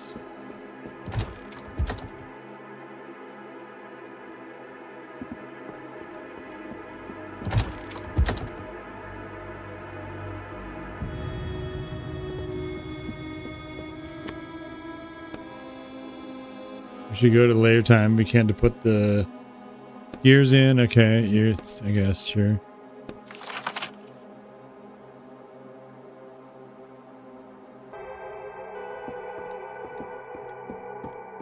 Let's go to when this thing is completely ragged. Oh.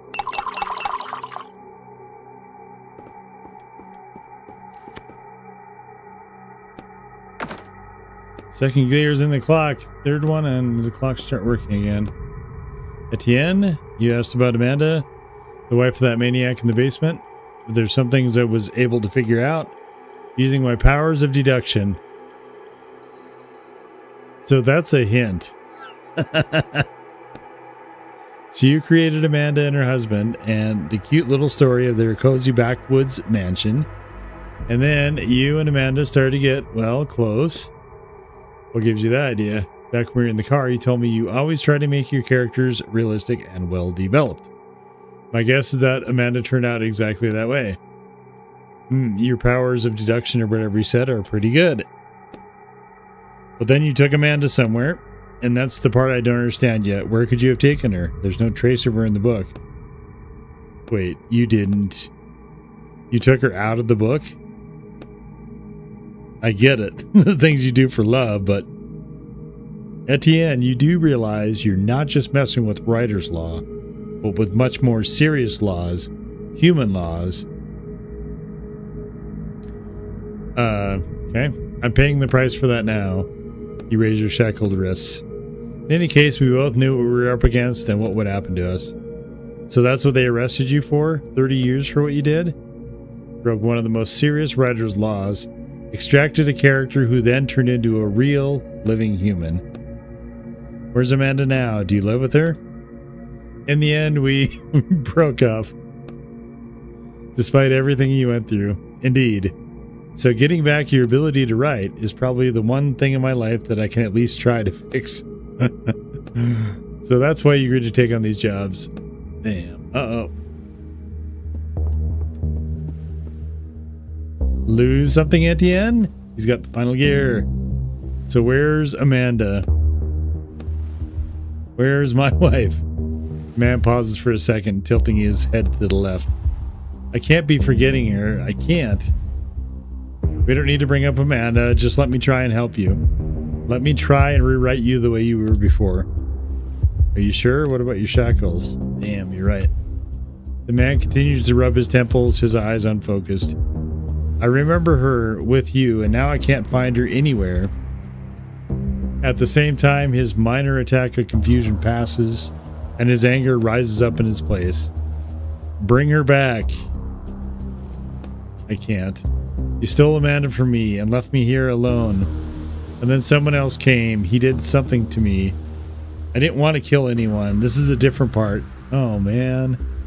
You notice his clothes are stained with fresh blood. Wait, why do you have that girl? Did he get there?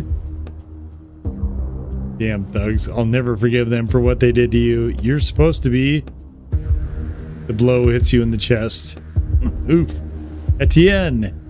The man tucks the gear away inside his shirt. Then he starts cracking his knuckles. Let me try. Maybe I can rewrite at least something in you. Oh, don't worry. I don't need help. Oh, wait, shit, I did too fast. He enjoys his newfound power and then he clenches his fists.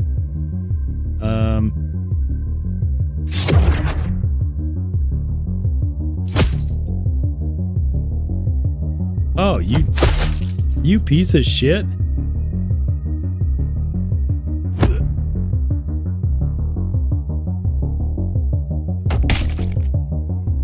Yo, dude, what the fuck?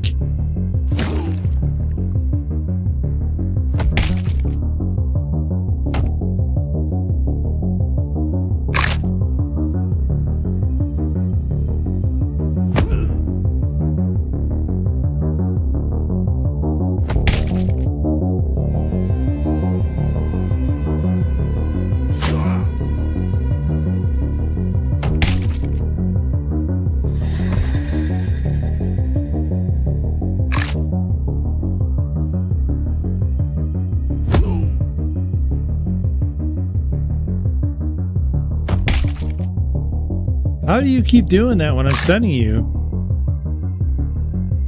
Okay, hold on.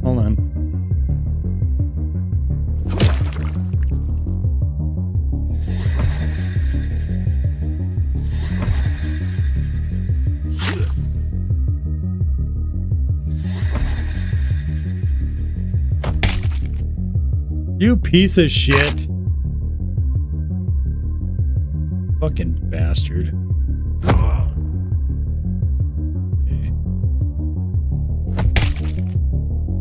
How the fuck are you doing that?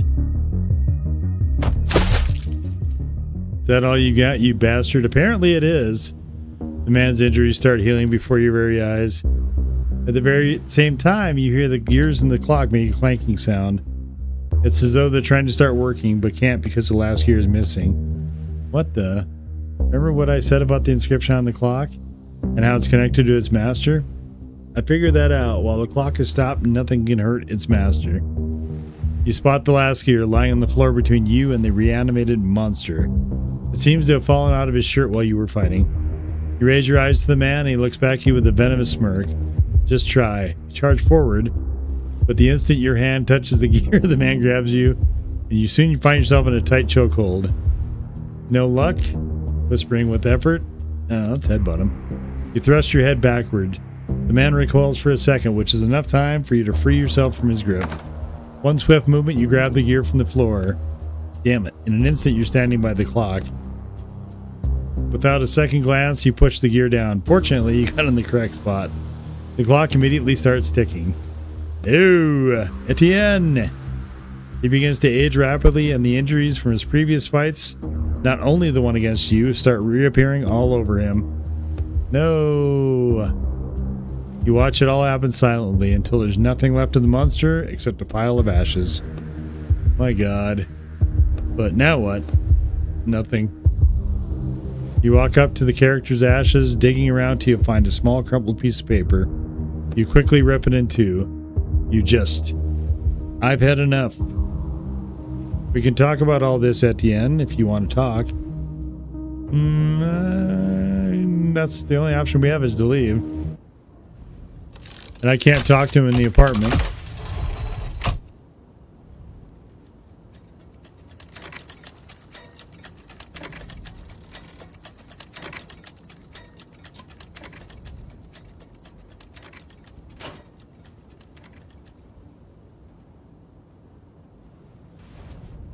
Okay, so we ran into police this time, which is not great. Oh, the wind's blowing a tree that's somehow existing between the two apartments.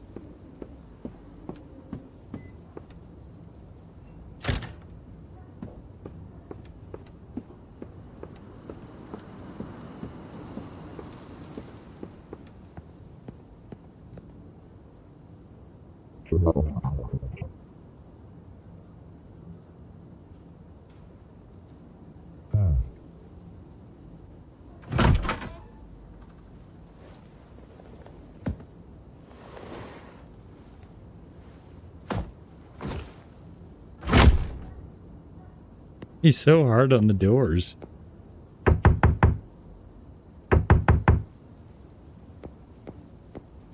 Yeah, nobody home there. Okay. Can I not go upstairs? Oh. We're unhappy with going upstairs. We're going to sit on the stairs. All right. Crisis of conscience.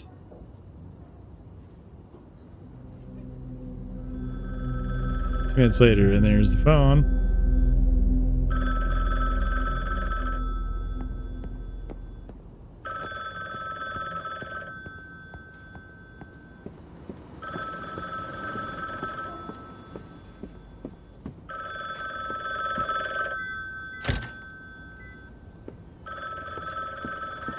How did our door get closed? You can hear for us? Nope.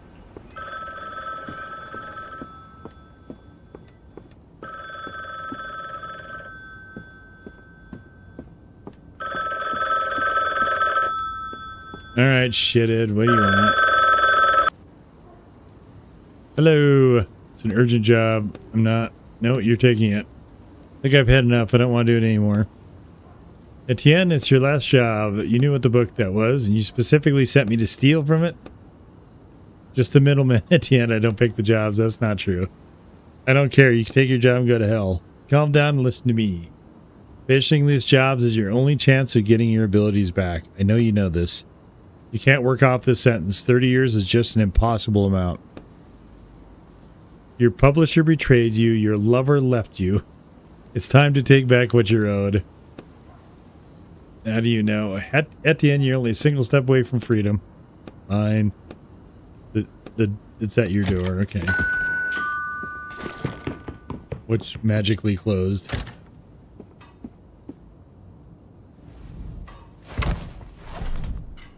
It's easier to get a new one. Oh, we're not gonna do our usual sleep? Okay, we're just gonna jump right into the last one, huh? Sand. Okay, we'll get to sand in a second.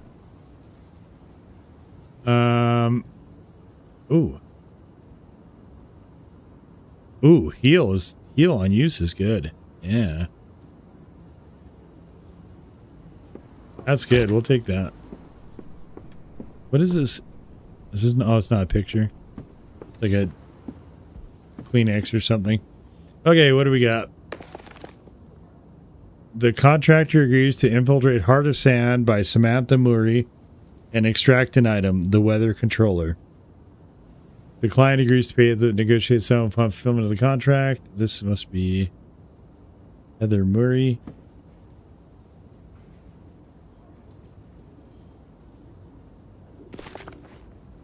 Okay, book review. And so I was expecting a significant emphasis on classism, on the difference between the lives of people in the upper district and the train-dwelling nomads.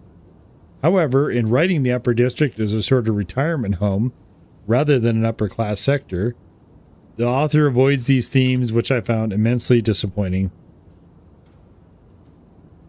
How big is a weather controller? It's just a small thing. The Heart of Sand. There's a train. All right, let's go catch the Heart of Sand train.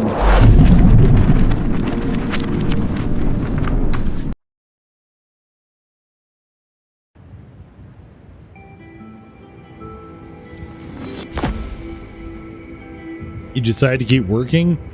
Seems I don't have a choice after everything that happened. How did they manage to convince you, or has another month passed since I last saw you? They spent a whole month convincing you? Not quite that long. It was like literally hours. You literally had to erase your own character. I'll write a new one. Ah yes, I forget your feelings about characters. I don't have any feelings towards characters.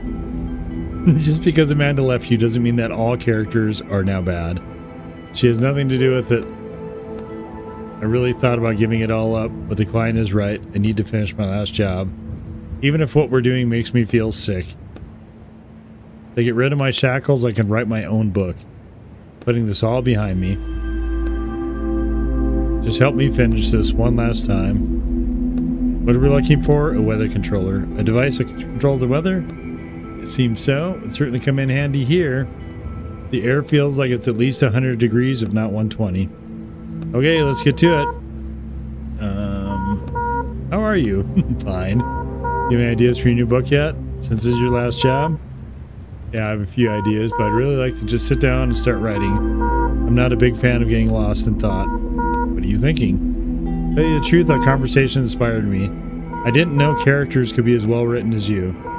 If not for your current form, I would never have thought that you were a character someone wrote and not a person. Well, thank you, imagine. But don't worry, the first thing I'm going to do is find your book so you can go home. I haven't forgotten my promise. Okay, let's see what we can look at here.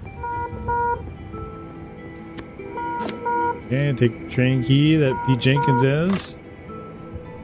Let's see. Let's examine the radio. Covered in sand, steel plate with number 42 on next to the speaker. Push the button. Here's static over the radio. Lindef Jr. speaking. I'm taking over for the senior meteorologist. Too soon, unfortunately. The voice belongs to a very young man, but sounds confident, as though he's been giving commands over the radio his whole life. Is there anybody between lines 10 and 40? Is that us? Who knows? Is that us?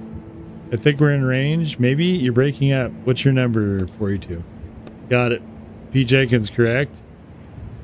Not exactly. I don't think Pete will be making radio contact anytime soon. Is his body nearby? There's a skeleton in the chair. Thanks, I've noted down the log. Must have been the dry storm last week they got him. What kind of storm did you say? Congratulations, you're the new operator of 42. So I'm obliged to inform you that there's a death storm forecast between lines 10 and 40, so you should head towards town. You can take shelter there. A death storm? You may not be able to see it from your position yet, but it's showing up on my instruments already. What other kinds of storm are there? Death storms are quite rare in your area. You're more likely to see a fear storm or madness storm there. Great. But there are joy storms too, though they most often happen in town. What happens if we're in a death storm? You're not from around there? Are there no storms in your zone? You could say that. I'm not from around here. If you get caught in a death storm, you die. All right. Try to get the train moving, I guess. Can I go outside?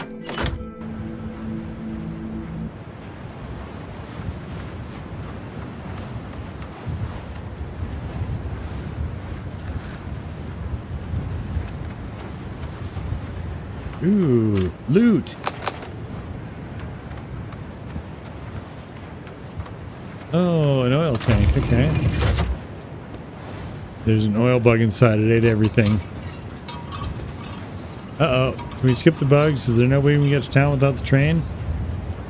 Hey, get it. Are you afraid of bugs? Hey, get out of the tank. I won't want to come out. Suddenly an oily bug jumps out of the tank. Grab the bug. The bug's 3 sets of legs scrabble at your hands. It's clearly displeased. Here, drop it. I might need it. You put the bug in the most secure jacket of your pocket. You doubt you'll actually need it, but you're enjoying Roderick's reaction. Okay, yep. There's no oil or bugs in the tank now. Okay, so we need to go through the train here, I guess, and probably find oil. Let's go this way. Shelves. A locked crate. Okay, we need to make a crowbar. Do you have enough for a crowbar yet?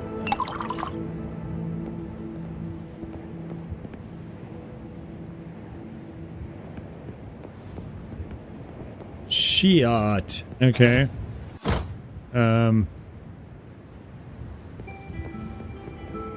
What did I say? List of names. Long list of names scratched on the wall. Each one's in different handwriting. Sharp nail hangs on a chain nearby. Oh, a list of the train's previous operators. There's dozens here. Is this some kind of cursed train? Probably just in a dangerous place. Last one is Ronald Miles. What about our dearly departed Pete Jenkins? He probably didn't even have time to add his list. There we go. We added his name for him. What about yours? You're the operator now. Do you want people to forget about you too? Rather not. Signing my name in someone else's book doesn't sound like the best idea. True. True. Okay. Examine the old photo. It's a woman with her blonde hair and a ponytail. It could be the former operator's daughter, or maybe his wife. Start the train. It won't start. Why not? Okay. Check the gauges. Fuel gauge. Okay, fuel's almost fueling. Oil tank is empty. Okay. So we need to find oil somewhere. Actually, we need to find materials so that we can make a crowbar to open up that other thing, I think. Where are you going? Let's figure out what's wrong with the train. Yeah, okay.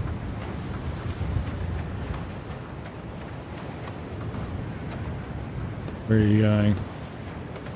Let's try and see if there's any oil out here, buddy.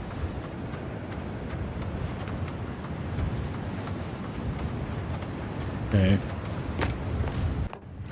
Alright, this death storm is definitely showing up here.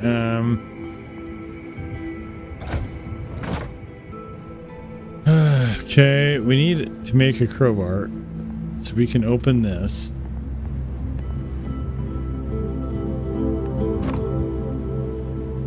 We don't have any crowbar parts to open this.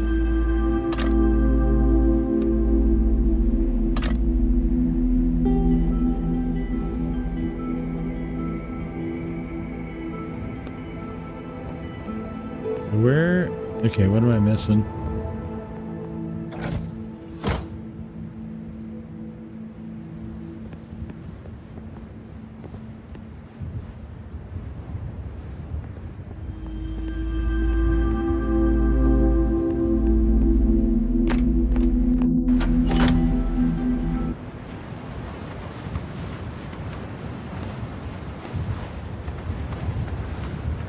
Yeah, we know what's wrong with the train. It's got no fucking oil, brother.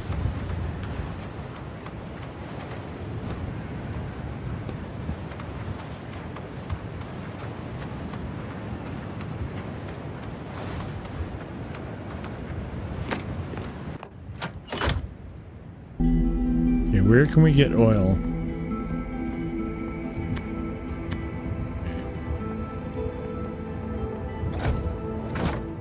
Where the fuck do we get oil?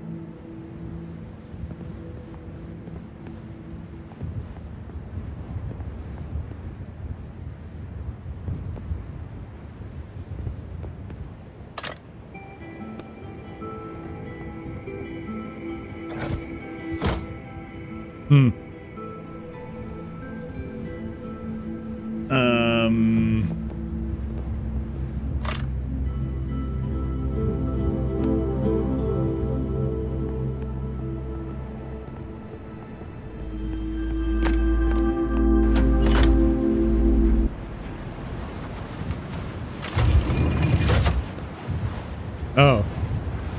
Wait. We had oil the whole time? What the fuck? Alright, fine, whatever. All right, let's go.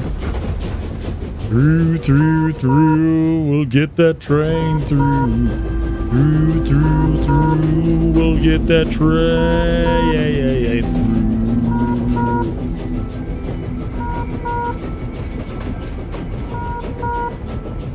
Oh my God! Shut up, radio.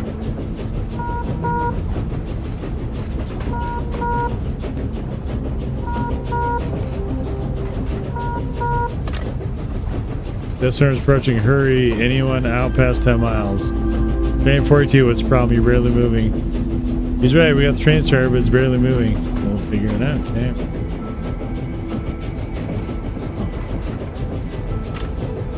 Fuel panel. All engines. Cylinder 3. Pressure. Reaching out on the other side. Whoever gets the next train, I hope it's not you, Pete, you moron. Pressure in cylinder 3 has some stability issues. Sorry about that. Actually, I'm not going to apologize. By the time you're reading this, I won't care anymore. Deal with it yourself. Just kidding. Try hitting the panel. Usually works for me. Measured force. Something cracks. Train starts slowly picking up speed. Oh, that wasn't so hard. Alright, neat. I don't think we need to do the handbrake. Is that better? You pick up the radio, great work for you too. I can see you picking up speed. Weather's been all sorts of crazy lately, even here in town. Yesterday, a Soro storm almost slammed us, and we haven't had one of those in 100 years. Do the storms usually miss the town? Of course, only the joy storms make it here. The rest usually pass us by. Like someone's controlling them, right? You can almost feel product winking at you. What could affect the weather like that? I don't know. This all started after our senior meteorologist died. Come on, ask him about the weather controller already. It's obviously in town. Hey, have you ever heard of a weather controller? A what? It's a device that controls the weather. Ha ha ha. Is this a joke? Ha ha. I don't think he knows anything. Doesn't seem like it now. Yeah, I guess the senior meteorologist had the controller and everything started getting messy after he died. You should ask around about him in town. If only we had something like that. My God, we'd certainly be well off. All right, I see you're pulling in now. Good luck in town. Until next time, jokester. Okay, all right. So I think we're stopped. So real briefly here, we're going to take a real brief potty and recharge drinks break, and we'll be right back.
All right.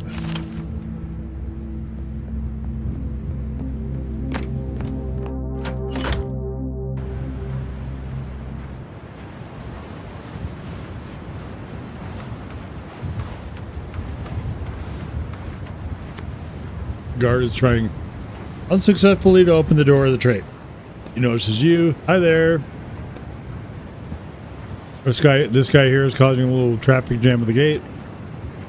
Poor man got caught in a firestorm on his way here. I'm not getting anywhere with him, but I have to make sure everyone's in town before the storm comes.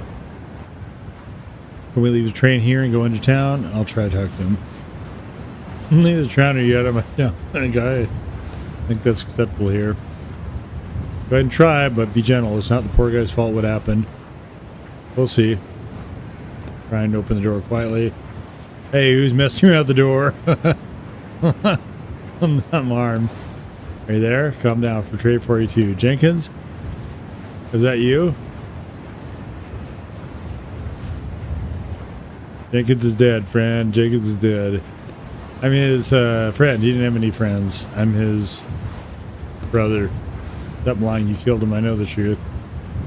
What have you done with Jenkins? I don't think there's a peaceful way out of the situation. Force the door open. And, alright, just one more. Keep the locks open. Thin man is sitting in the corner of the locomotive's arms covering his head. Get closer. Hey, friend. Man lifts his head. When he sees your face, his eyes start widening slowly. Ah, damn. Has there ever been a single time when your appearance actually helped us in a situation? The man's eyes are still widening. Or does that always just create more problems for us? Let me think.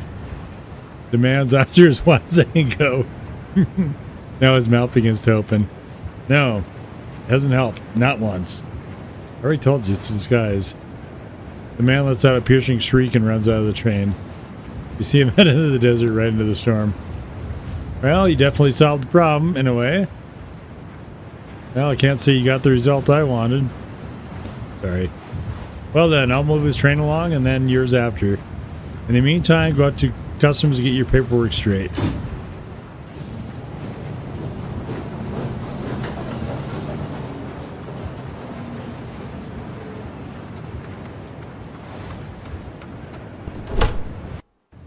All right, let's go.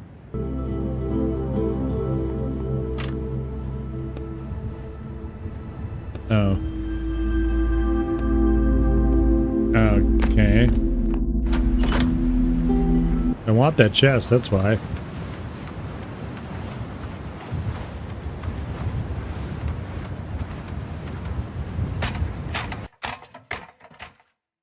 You have to go up a ladder to get to customs.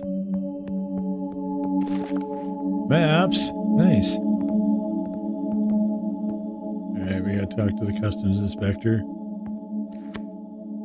The inspector is sitting in his cold, dark office. He looks up at you and a bored voice says, train number 42. Inspector digs through some papers. Are you Ronald Miles? No. Did you find the body of Ronald Miles? No, I found the body of Pete Jenkins. So after Miles, it was transferred to Jenkins. And now... my name is Bob. Just Bob. Yes, Bob Bobson. I'll write that down. Wearing a shabby coat with a strange rusty cage hanging around his neck. It's not shabby. His face is apparently disfigured. You aren't too good looking yourself. The inspector doesn't react. Here's your ticket.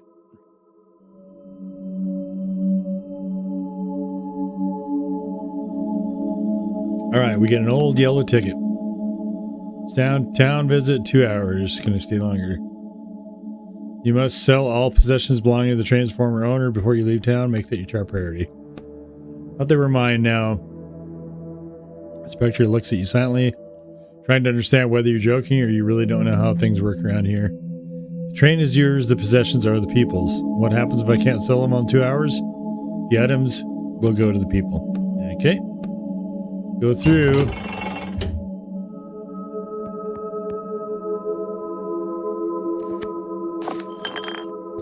This.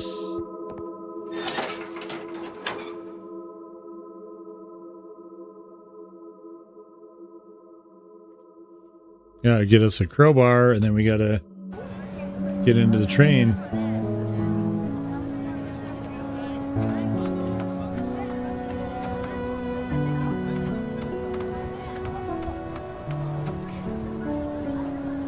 Anyway.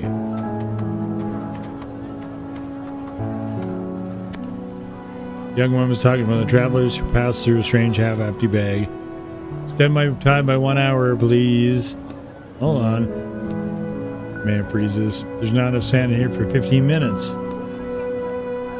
You up to your old chick's hand? Do I need to call a guard? 15 minutes is fine. Let me catch my breath. I'll be on my way. Damn beggars. She picks up her radio. You hear a strange crackling sound coming from speakers echoing all over the town. Here's train 124, 50-minute extension.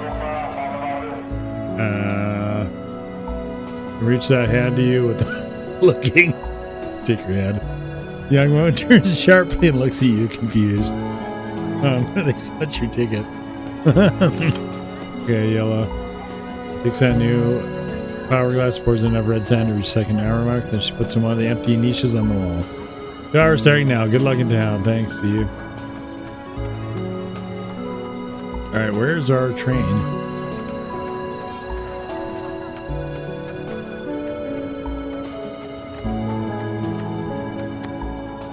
The inspector's standing by the train. I don't get it. Why do you like the auction idea? We always sell empty trains at auctions.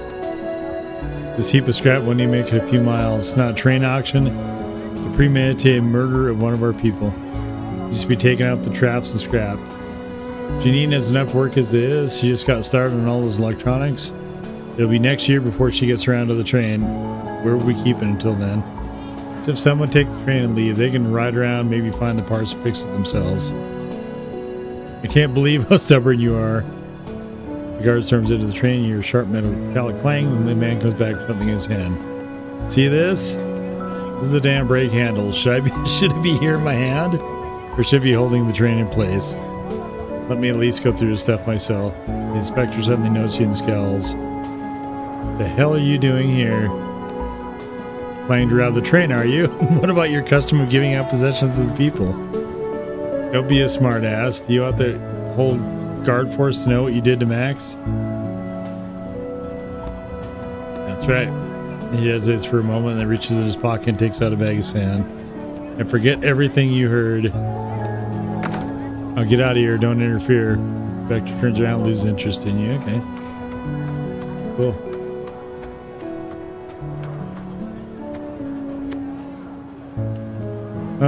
Okay. Look at the train. Train's been washed recently. The metal and glass are gleaming. Thin layer of newly settled dust just looks like an elegant decoration. Green stems away from the roof. You see Galancho, Haworthia, and tons of other plants you don't recognize. Sorry, do you need something? I wanted to ask. You know I can get to the upper district. I heard the meteorologist lives there. You can only get in when you retire, and I think you still have a while before that happens. I do too. How do I get in there now? Today. The woman shrugs silently and looks toward the way out of town. Running your eyes over the locomotive, you notice an old trailer with dried up branches sticking out of the leaky roof. Aren't you afraid your old trailer might fall off? Man continues to look. Yes, the trailer is quite old. If it falls off, it falls off. What's inside? Old things, aged things, toys. Where are you carrying anything around? Thought it was better to travel light in the desert. I don't know. I'd rather keep them with me. What do you do? She just stares silently watching. When you think she's not going to answer, she starts to speak. I'm making it through life day by day. I met the plants. Oh, the plants. I used to enjoy nurturing life. Okay, do you know anything about the meteorologist? He tells us when the storms are coming. Is that it? Do you know anything else?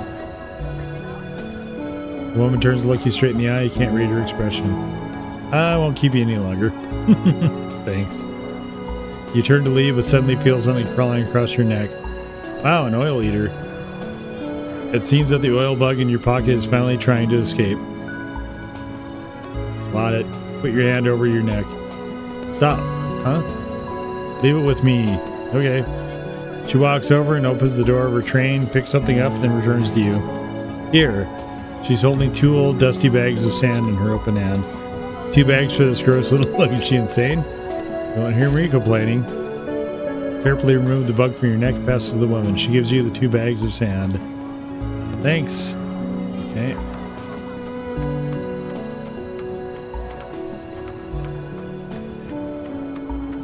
Okay.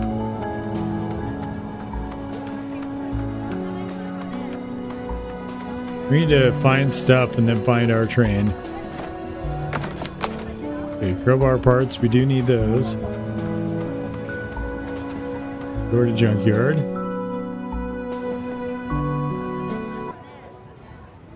Oh, all right.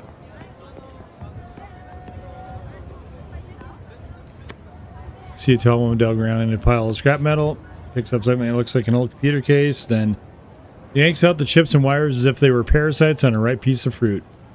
She tosses the cleaned out computer onto a pile to your left. You want something? She picks up a new one, paying any attention to you. What's that pipe?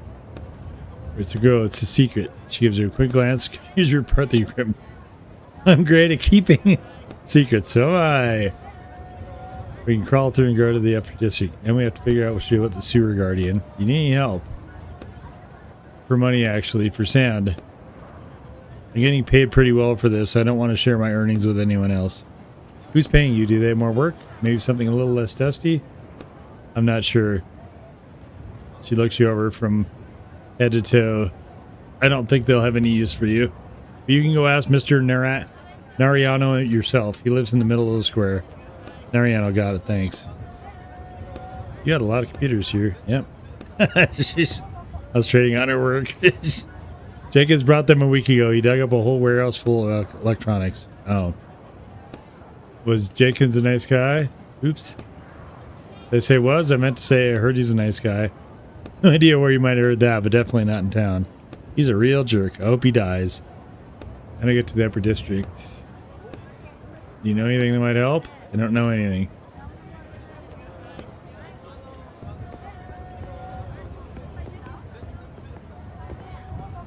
Alright, we need to get her out of here because we have to go in that pipe, obviously. Okay. Let's see. Can we do anything with this?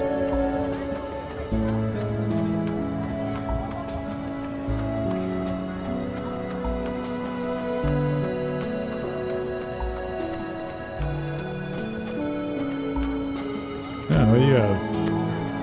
Hey.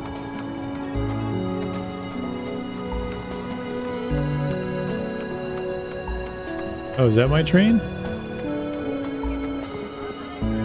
What are you guys doing?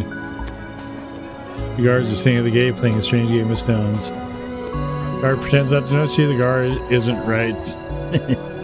Okay. What are you guarding? You blown in here by an idiot storm pit? Yep. Are you over the age of 60? Yes. No. Are you visiting your wife and newborn? Yes. What's your wife's name? I call her to meet you. Amanda Rupert. You visited at the gate, thanks. What the hell are you doing? Maybe try calling again. Called her 18 times already. Dispatch put me through the meteorologist. Hi Linda, if this is the guard, can you check if we have an Amanda Rupert in town? Okay, got it. How's the weather today outside the city? Well, maybe it'll clear up. Alright, thanks. Doc, you're doing great. Talk to you later. Different code in the radio. Time service. What's your train number? 42? Yeah, train 42. 40 minutes penalty for trying to trick the guards. You fucker. Alright. Mike Townsend wipe, I swear. Bob Bobson, train 42. 40 minute penalty. Assholes. Where is my train, though?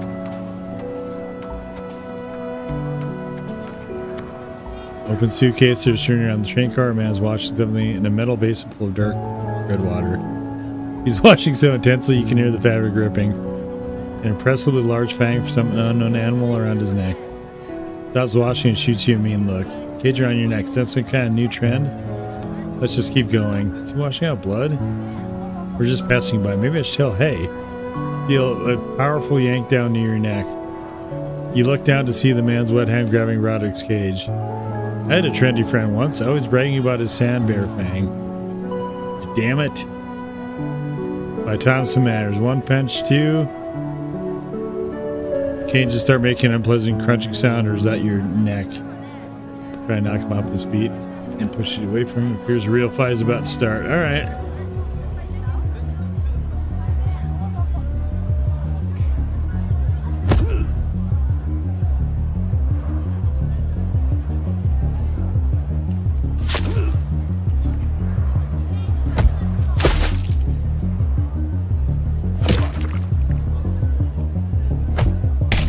Ow! Piece of shit, you're done. The man flies into the basin, which turns over with a crash, splashing its contents onto the ground. What a sick bastards. Next time, are you okay, Etienne? Next time you're going in my pocket, or even better, walking on your own 2 feet. Breathing hard, you carefully touch your neck. The string left an impressive welt on the back. No, it's not our business, but we can't just let that psycho roam free. For rope. With the suitcase on the ground, no photograph. 2 smiling men are standing in front of the locomotive. One of them, your attacker, has his arm around the other, looks pale and tired. His shoulder is bandaged and he has a fang pendant around his neck. Toss the photo aside. Oh, there's some rope. Tie the brawler up. What are you doing? What's going on? Don't explain anything, just knock him out. Man falls to the ground again and stops resisting. Hey, 2 bags of sand. At least some compensation. Nice.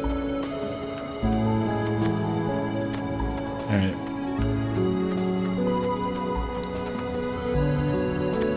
A bookseller.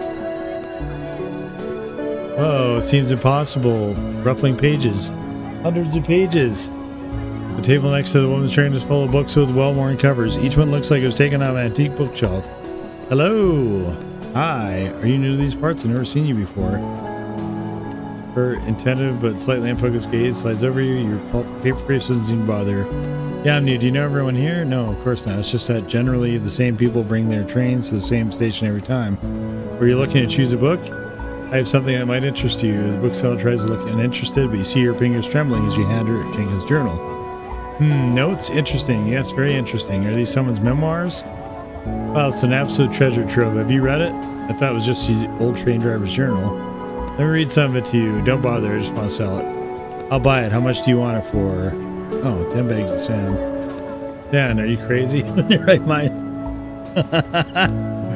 How about 5? I'm gonna be down to leave town right. I may sell so many bags still. All right, 2 bags, fine. Well, I was playing Spanish French for a price. It's for good luck. Okay, sweet, thanks. Might have helped us understand the world better. I thought you could help me with that. I haven't heard much useful advice from you recently, by the way. Okay. Okay.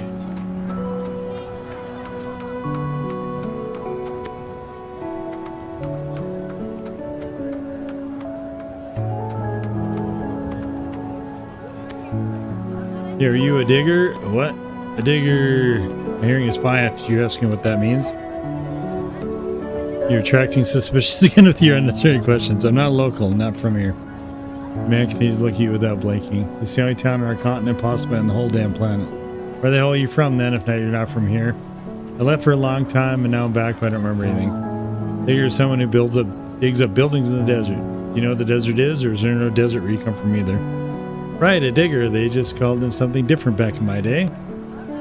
Yeah, I'm a digger. I was one of the best back then. But hard to believe. Need work tomorrow? I want to dig up a building on Malta Street, but I can't do it myself. Of course, what's our plan? I started digging from the top, got from the 20th to the 7th floor. But the lower floors are hard work. Sand's packed tight, and it's a pickaxe job. I want to round up a few more people, then we'll move out at sunrise. Anything special in there in that building? The man peers closely at you. It seems he's not sure you can be trusted. There was a gun store on the first floor of the building. The work is all it should concern you. I'll pay you, and what's in the building is none of your business.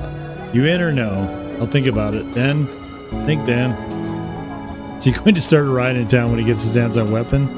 No, he gets caught in a firestorm out on the road tomorrow. Okay. Sounds good. Oh, another crate. Shit. Okay, hold on. Stop. Where's my fucking train?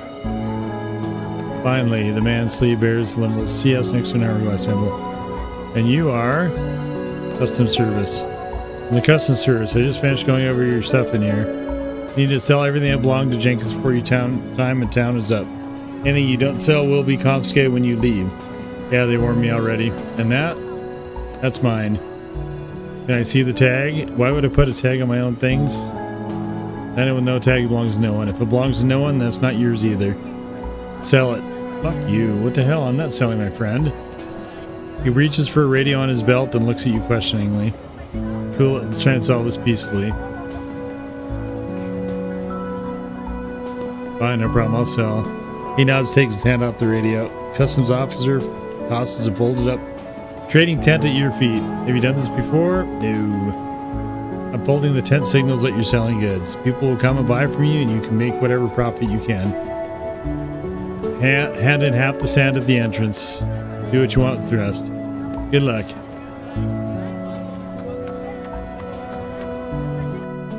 Okay, we need to go make a crowbar.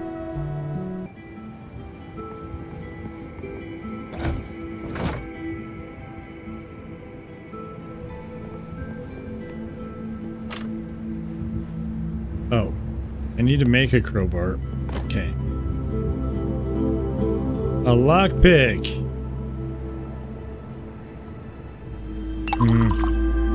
It's not a crowbar.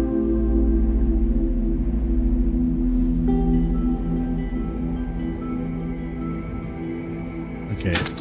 We can use that and still have enough left for a crowbar though. So what if, can we open this?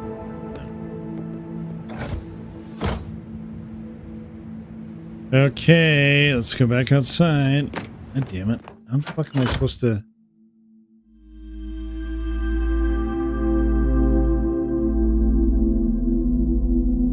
I think I need the lockpick for the grate.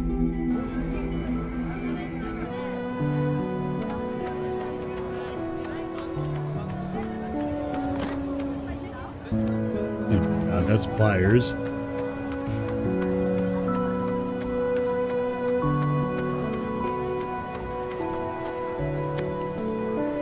Completely unremarkable. Train suddenly loose piece of sheet metal at the back of the car catches your eye. Instinctively, you look around to get closer. So first you're a fraud, now you're a thief. Don't steal anything here. Put your hand inside. Look inside. Flash would come in handy, or a lighter, or at least some matches. Put your hand inside. Let's do that. There's just enough space for you to fit your arm up to the elbow. Your fingers slide over the well-oiled innards of the train. Something brushes against your thumb. Touch the oddity. Like a blind man, you feel around the small space inside the train until you feel the contact again. And again, and again. Finally managed to grab something elongated and hard. It feels like part of a pipe. Yeah, let's pull. Sudden impulse. You pull the metal object towards you. A gift from the belly of the train. A secret covered in engine oil. After a while, it gets harder to pull, but you're not stopping now. You have one last tug. When it comes loose, you can't believe what you see. There's a bag in your hands. Thief, just like I said. Whatever. Can't let such good fortune pass you by. A whole bag of sand, heavy and solid. It should be yours, since who else deserves such happiness and wealth? Bag of sand in your pocket. Okay. How about you? Sure. Walking over to him, he's waving at us. What do you mean you were calling me over? Go on, get it. Up close I can see, you only have 30 minutes for the sand. The old man waves his fist angrily. He doesn't look particularly dangerous, but he knows a few dirty tricks. Yeah, we do some other time. We're just gonna fight him. Oh, look, there's a clock here.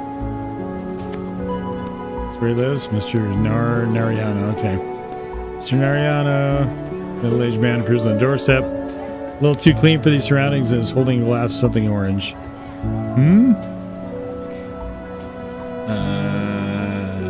Good day. He assesses you silently. He quickly runs over your clothes, pausing the cage around your neck. He doesn't pay any attention to your face at all. Stranger leans against the door, finished with his assessment of you. Nice house. He nods silently, trying to find him. Aren't we all? I don't plan on living there. Just have to take care of one thing. That's it. One thing. What could there possibly be for you to do there? I need to get something. Something important to me. How important? Ooh, a man of business. I'd say about 1 bag of sand important.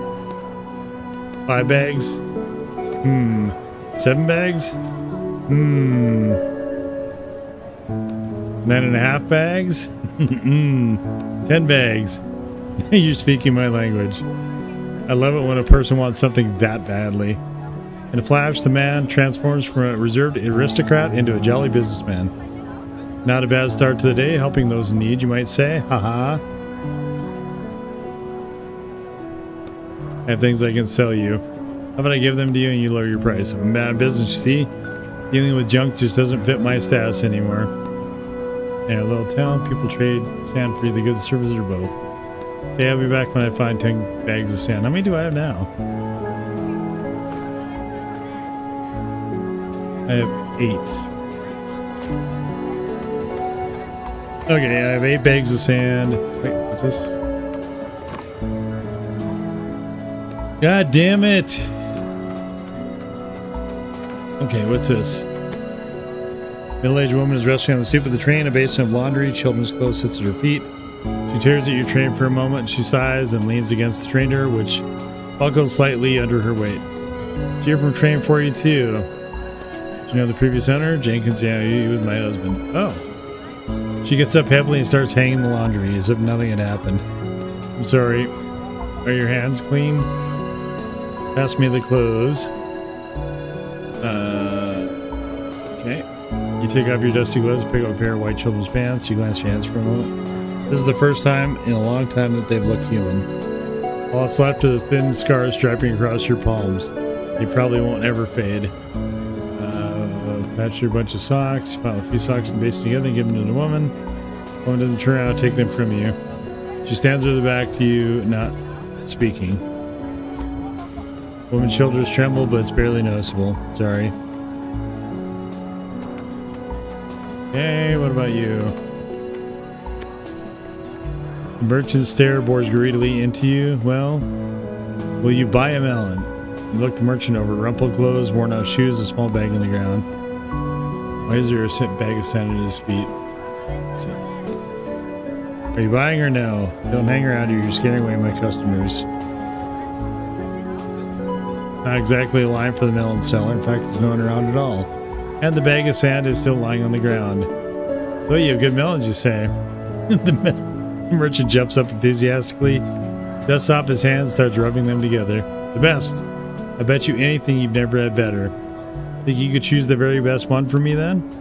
Just don't rush. Choose wisely. Steal the bag of sand. Melon Sentinel looks like he's about to burst with joy after looking you over carefully. He hears the side of his train. One of the train's wheels gives a plaintive creak. It's not far from falling off entirely. You drop something. What's that? You know, at the man's feet. He looks down mistrustfully, then pauses. Well, slap my train and call me a sandman. How could I drop that bag? How did I miss that? Thanks, man. I almost lost it. You nod in response and walk away. You spend the next few minutes unable to shake the thought that you could have used that sand. Okay.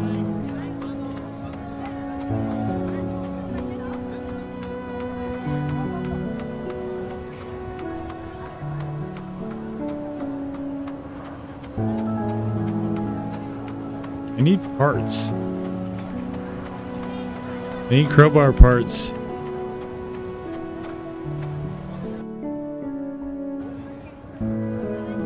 Do you have any crowbar parts in here?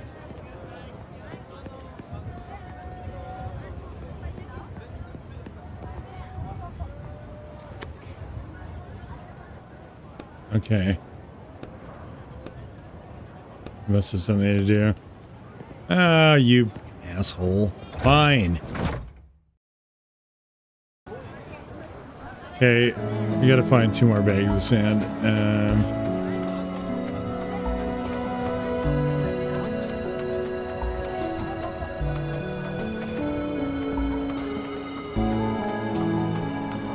Huh?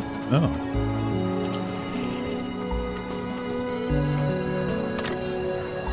Oh. pick the lock. Yes, sir. Oh, there it is. There it is. There it is. There it is. That's what we were waiting for.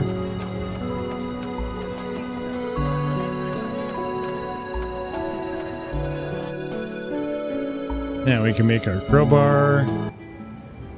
We also need to, once you have our crowbar, we don't need pliers for stuff also, but we'll do the crowbar first.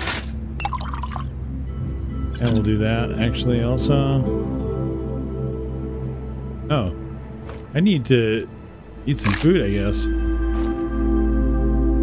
Okay.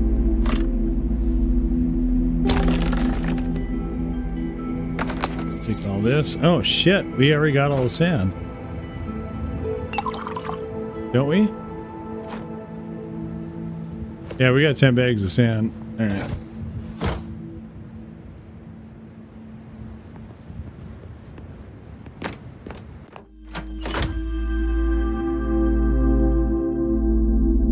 Let's see, we're not gonna bother setting up a tent. Let's see if we can open anything else with the crowbar, and then we're gonna bail.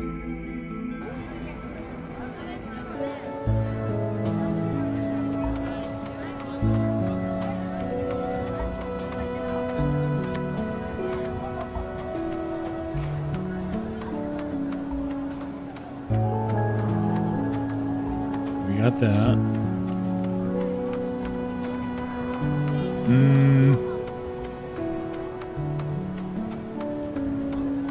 Wait, here's one.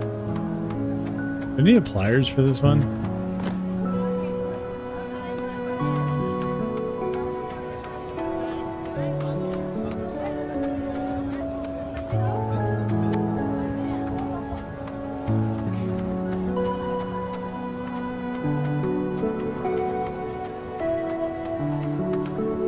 How about this one? Pliers also.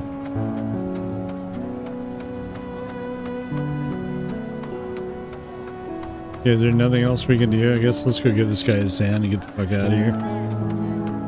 Anything on here? No?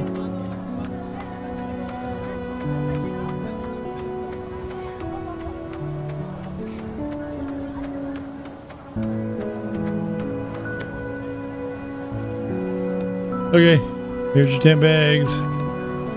May I? Sure. Have fun. Okay. Give these your name. The woman does the salvage work at the scrap heap. Tell her Mr. Nariani sent you. Okay. You just keep the rest for yourself. That's what you need. Is it really this blushing name? This is. Alright, whatever. No. Sure, I don't fucking care.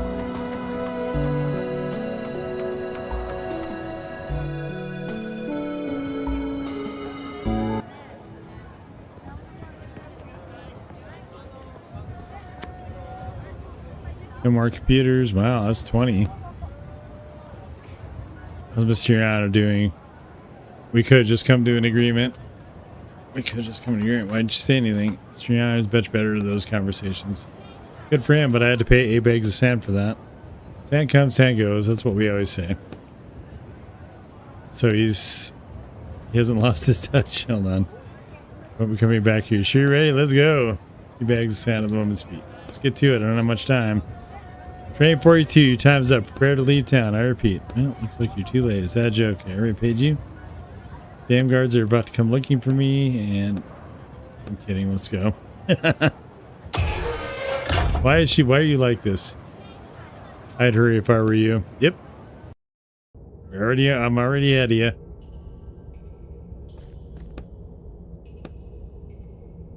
Needless to say, it smells awful inside the pipe. It smells awful in here. Drainage pipe for the square. It's not the sewer system, so it could be worse.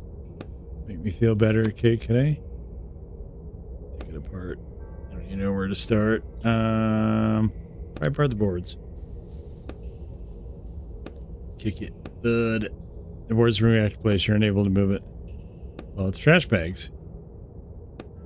In the bag strip. What the? Dust pours out of the bag and gets in your eyes. Alright, never mind. Poke around the support with your foot. One of the trash bags appears to be full of rocks or bricks. You put your way out to throw your leg over the other barricade, but your Pant leg gets caught on a nail sticking out of a board. Oh, come on. Free one of your hands and carefully unhook the nail. Shift your weight to your right hand. Try to unhook your pant leg from the nail. Can't get it, damn it. Come on, you're so close. Your pant leg is free. You jump the rest of the way over the barricade and land on your feet. Final warning, Bob Bobson, operator train 42. Your time is up. Leave town immediately. Your train will be confiscated. You were right. There's definitely no going back.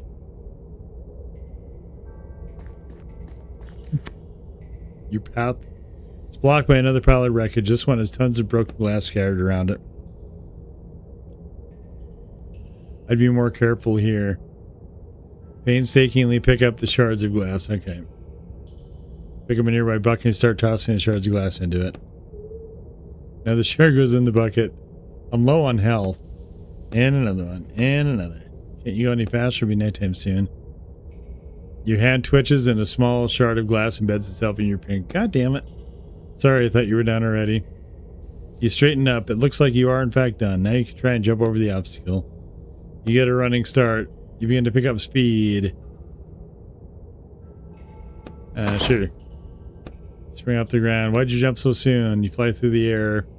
Watch where you go. Close your eyes. That's not where you go. You fly right into the barricade. Not over the barricade. Into the barricade. Dang.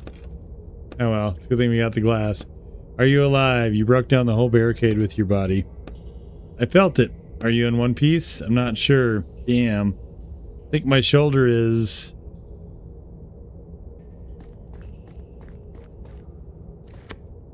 I think this is the last barricade. Well, it's not like I can get any dirtier. This is Lindef Jr. speaking. A joy storm is approaching. It will hit us in 5 minutes. A joy storm? You could certainly use one of those. After this junkyard, even an ordinary storm would make me happy. The pile in front of you doesn't look particularly big.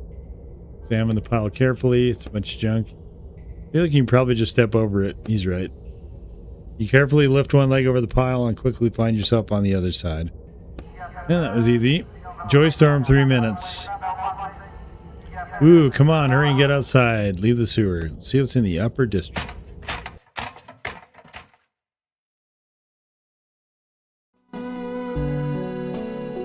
Alright, let's see what we got going on up here.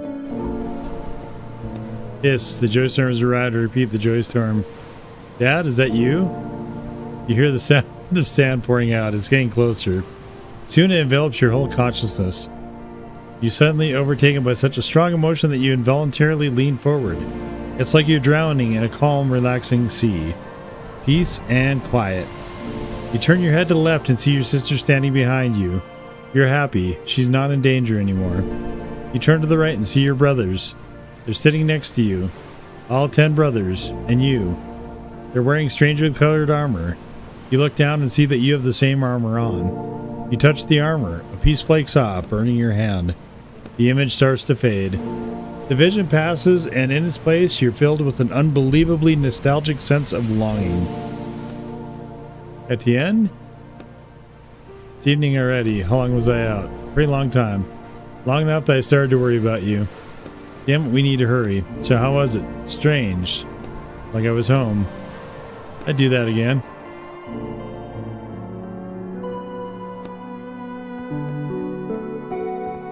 Alright, let's see. Can we loot anything here?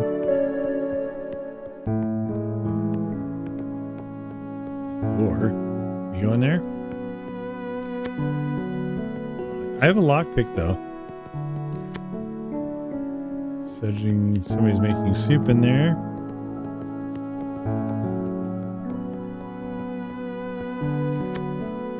Okay, tired man. What are you doing? Poor guy is sitting on the ground leaning against the wall. An idiotic grin is lighting up his face. Hey, you okay, friend? Marie, you're such a good girl, Marie. Looks like he's still caught in the joy storm. Touch his shoulder. As soon as you touch the man, he opens his eyes. For a split second, he looks friendly. What the hell, man? I was playing with my dog. What? Nothing, asshole. Listen, I don't have time for this. I have important business. Shove your business where the sun don't shine. I have to wait for the next storm to see her. And who knows when the hell that'll even be. Sorry. Yeah, let's go to the main square, I guess.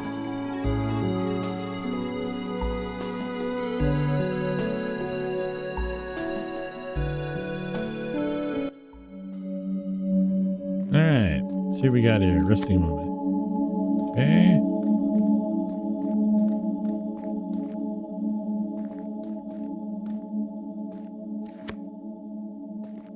He's still in the storm's clutches.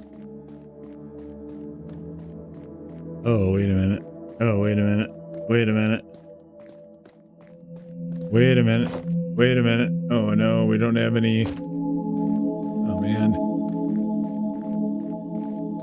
Meteorologist wipes counter. Alright. See device light up on a dusty counter. You out of your mind with prices like that, you old hag? Tired looking woman's behind the counter. You see the slightest flame of hope flare up in her eyes when she sees you.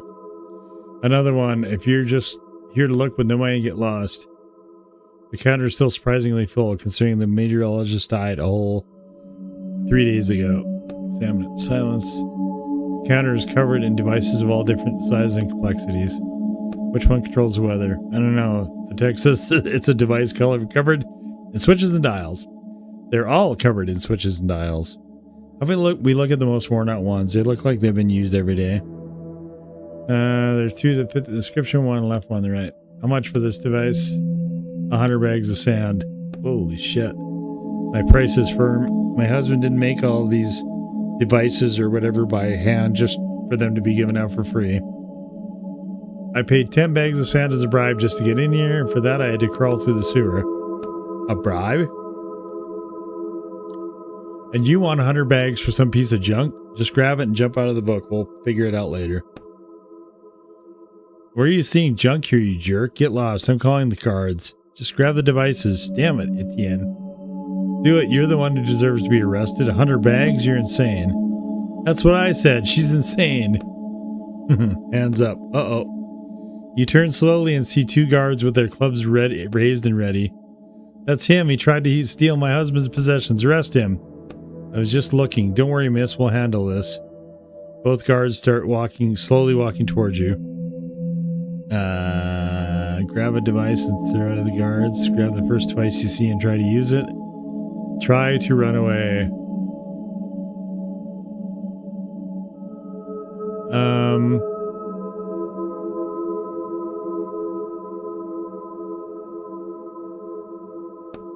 Well, try to run away. You charge forward, but you trip over a cable sticking out of the sand and fall on your face. The guards and the meteorologist's wife watch you in silence. You hear the whooshing of a club somewhere above you. Watch out, bam. At the end, silence falls and darkness. Oh, it looked like it's set up. I knew it. You open your eyes. It's cold. Damn it.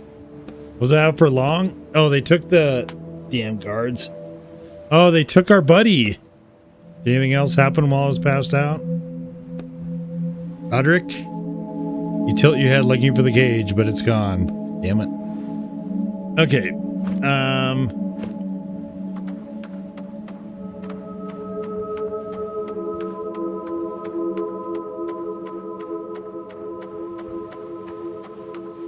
Alright, here's railroad tracks here.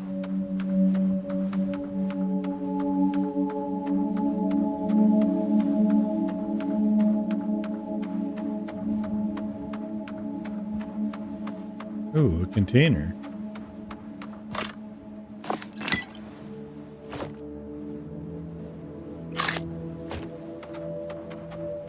Oh, what's this?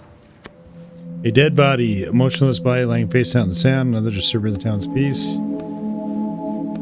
Oh, the man is wearing a coat. A tag is sewn to the chest. It's another one of these guys. Examine the tag. Tag says W204. The logo of a company called Reed Rem on it. Is he serving time too? What else would he be here? Nothing in the right one. Find some cash, some old faded checks. One of them is for phone service. Okay. Is this something? No.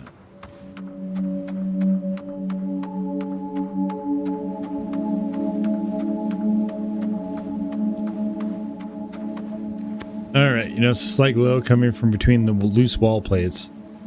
What's this? The inscription, the barely noticeable inscription on the plate. Trust a bag of bricks. Come on, I knew that already. You notice that the wall plate isn't completely attached to the wall. Maybe I can move it.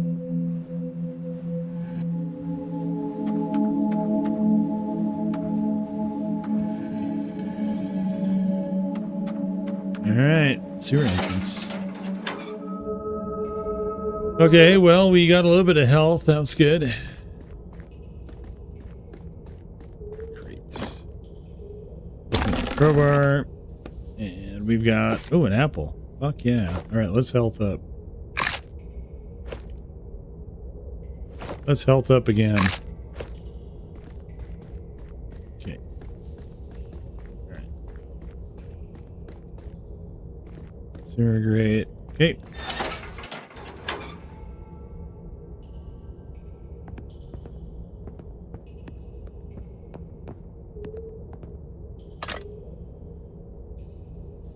Open it with crowbar.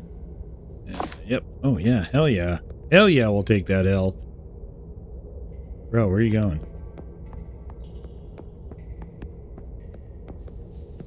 Okay, can I go over there?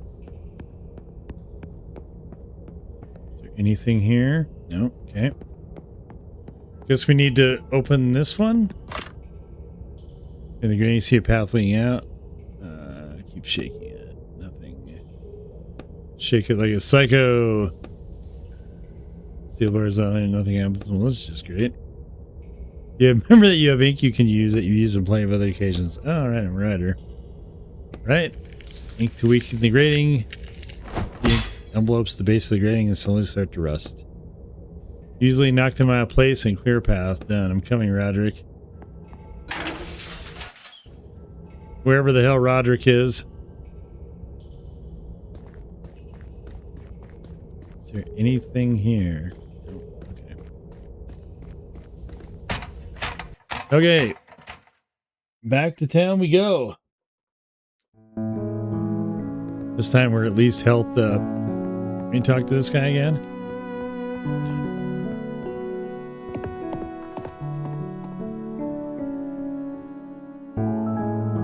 Fight the fucking guards now for sure.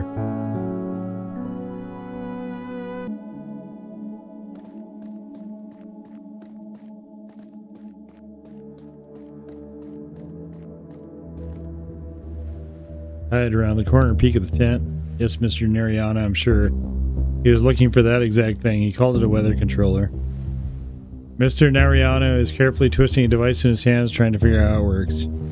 Damn, he's already here too. If this thing really can control the storms, do you think my husband really created something like that and didn't tell us?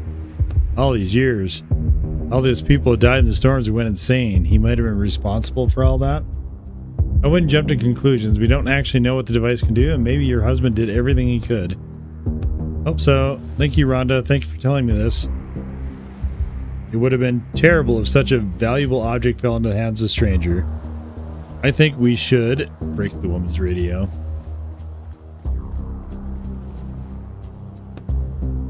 Your hit shatters the radio on a pole.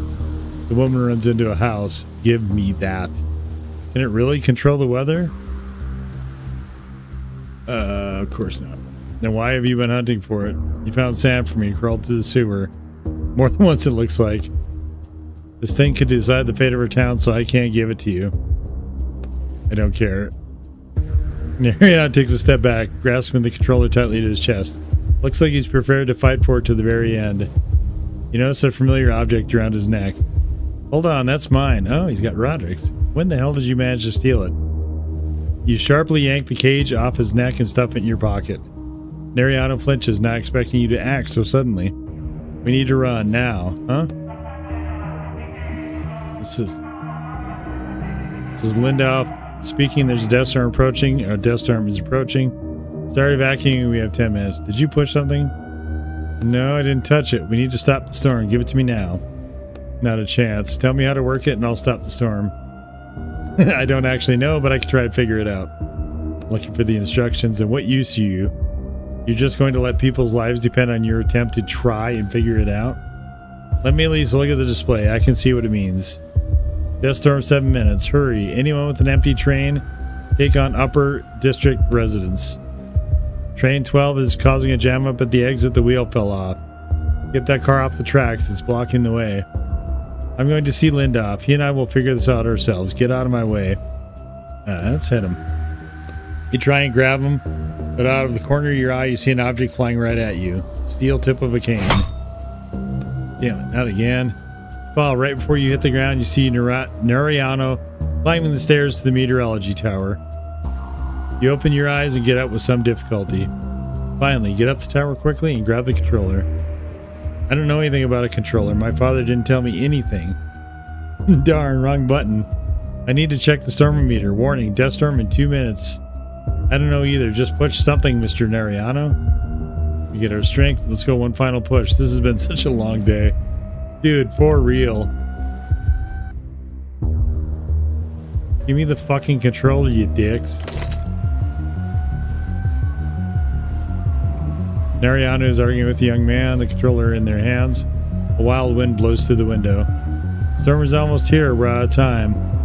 Before Nariano can react, you punch him in the jaw. Can't have you interfering. The young man watches the sun slowly pressing himself against the wall. You take the controller off of Mr. Nariano's unconscious body. You had your chance to stop the storm. Now it's my turn.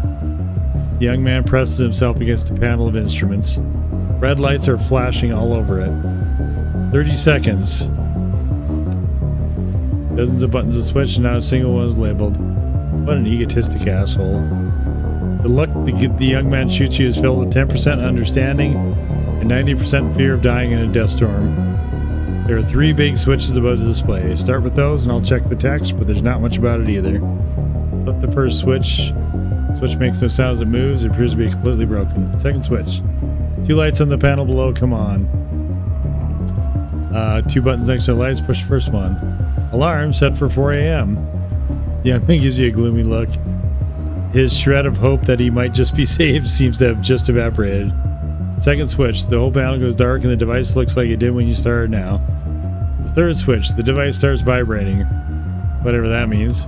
First switch. The switch clicks loudly as it moves, then a bunch of indicators and buttons light up on the display. Let's see. The wind coming into the window picks up and a strange metallic taste starts filling your mouth. You smell burnt metal. Okay, here goes. Close your eyes and push a random button. Beep. Storm is still moving.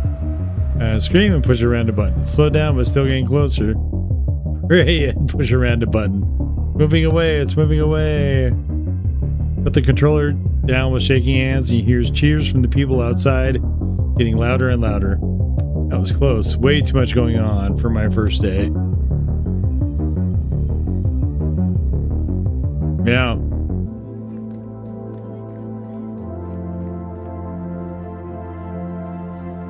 A large crowd is gathered in front of the tower. The people around you are loudly discussing what just happened. I saw the storm move away at the last minute. I saw it with my very own eyes. And it was just about to reach the town, but it stopped. Alright, calm down. The storm is gone. You can go home now. What if it comes back? Well, you'll just have to hope it doesn't come back. Why did it move away at the last second anyways? Yeah, why did it get so close to the town? That's never happened before. It's a long story. We drove it off, don't worry. We? Who's we? It was the young meteorologist. You put your hand on the young man's shoulder. Lindoff, the young meteorologist, did an excellent job proving himself. He managed to neutralize the death storm at the very last second. The crowd starts cheering. Hooray for Lindoff. What do you mean, neutralize? That's not important. What's important is that you're not in danger right now. Now, time for me to go. You look at the comprehending crowd before you jump, and your eyes slide over the people's until they meet Lindoff's, looking straight at you. Are you that? He gestures at the controller, which you've already tucked under your arm, as you prepare to jump out of the book. Listen, kid, this is your moment of truth, Etienne. What moment of... I need it. You'll do just fine with that. You'll do just fine with that. Don't worry, you'll do just fine. I heard these storms almost never hit the town anyway. Just keep on going a little longer and then the book will end. And then everything will work itself out. Are there storms where you're from too? Definitely not like these. Then maybe you can leave it with us, that device. Since the next time a storm comes, we won't be able to. Sorry, I can't. This device is the only thing that's keeping me from something dear to me. Oh, all right. Linda backs off defeatedly. Well, think about it. Damn it. Looking around the uncomprehending crowd. People have gone quiet as they listen to your conversation with Linda. Think on it some more. Damn you, Roderick, it's not that simple. All you do is sit there in my pocket. It's nothing to you. Whispers start ringing through the crowd. You hear snippets like insane and talking to himself. I can hand in this damn thing and get my shackles off. Do you understand how much that will change things? Do you understand how valuable it is to me? All the suffering I went through for this. Just look around. Again. Are these real people you see in front of you? You examine the people in the crowd. Some are whispering and watching your performance, but it seems as though everyone knows that something important is happening. Even the guards who practically cracked your skull earlier are standing off to the side and excitedly discussing something. Elderly men and women peer out from their windows, trying to see what's happening in the darkness. A mother leads her child home. The child trips over a cable sticking out of the sand, and his mother quickly helps him up. Yeah, they're people. They can be people. Fine, damn you. Another storm comes, flip this switch first, then press that button right there. I'm not sure how the rest of it works. Linda, who seems to have accepted that you're a crazy person who talks to himself, suddenly beams with joy. He gives you a hug with his free arm, and you feel the warmth in his touch. Lindolf looks out to the people in the crowd. They still don't understand how the Death Storm, this odd device, and the man with the paper face are connected. Thank you. Okay. All right. Let's drop the sentiment. Time for me to pay what's due. Farewell.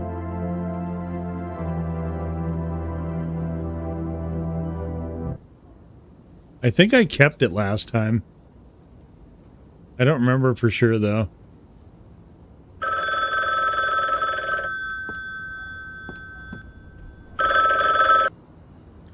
Hello? Is the order ready? No, and I won't be ready. Are you turning down the job? Yes, I've had enough. I won't put any more innocent people at risk. So it's people. Very well. What do you mean, very well? I mean, I made a decent bit of cash off of you. Besides, walkers like you usually break much sooner. So you actually did quite well in comparison. You may not have finished your last job, but I think you've earned your freedom just the same. What? My shackles expert is on his way to you right now. Thanks, I don't... He'll be there in a few minutes, so... See you soon, Etienne. Wait, what do you mean, see me soon? Uh-oh.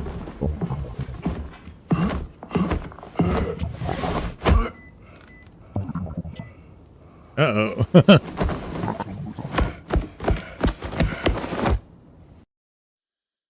We're trying to dive back into the book. You fall onto the cold sand and your pursuers land nearby. So you want to do this the hard way. Damn, it's so cold here. Where's Vince? He's waiting in the car just in case. I knew that fucking guy set us up.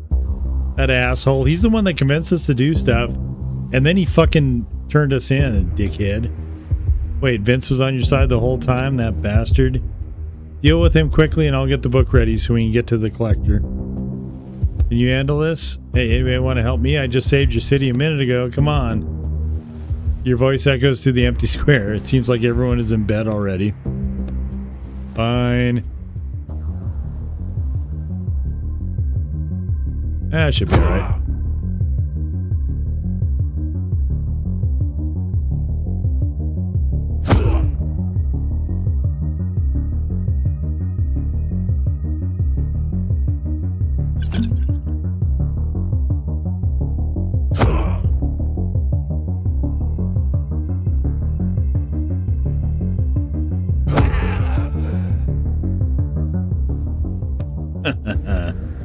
You okay? Relatively. What book do they want you to take you into? 1 second. Pick up the book and one of the thugs dropped and look at the black cover. The name's been erased. They said something about a collector. Is that your boss? My former boss. You open the book and flip through the pages. You want to go there? I have this idea. Well, if you're sure about it. We're in a book, jumping into another book now, I think.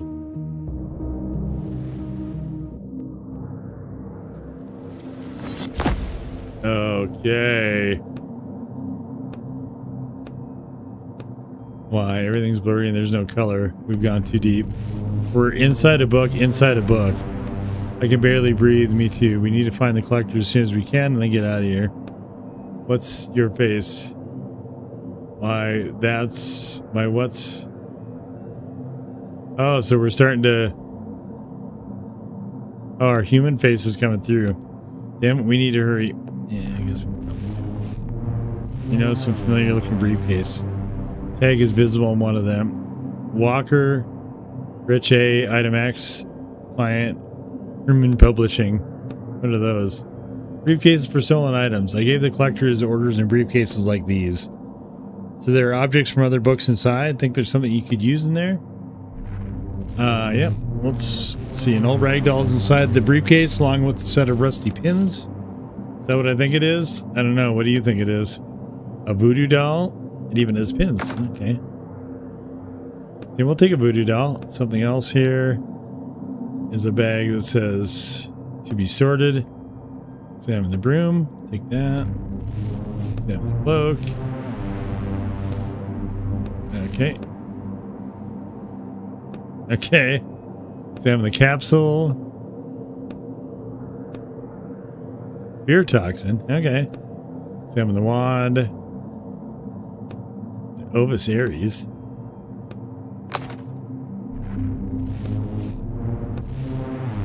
Okay, let's go find the collector. Wait, do we get both things?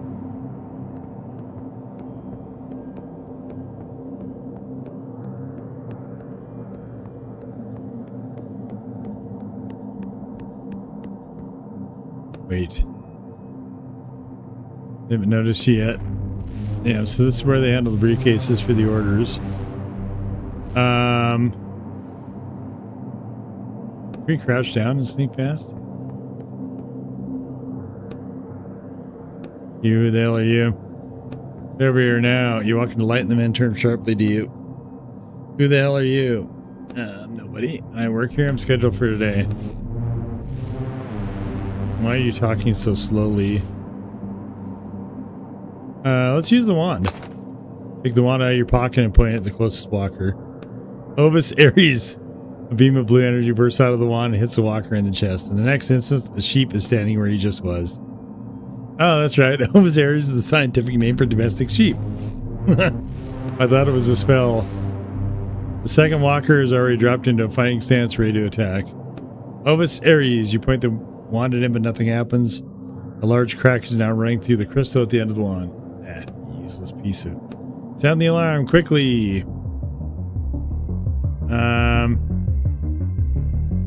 Let's do the doll. Oh my god, that was cool. Ow.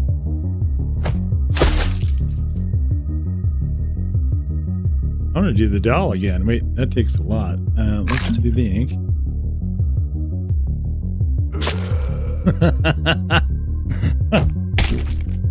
Oh, you son of a bitch.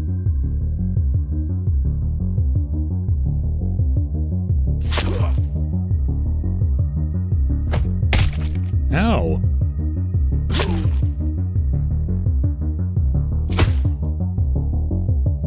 You know what? That's fine.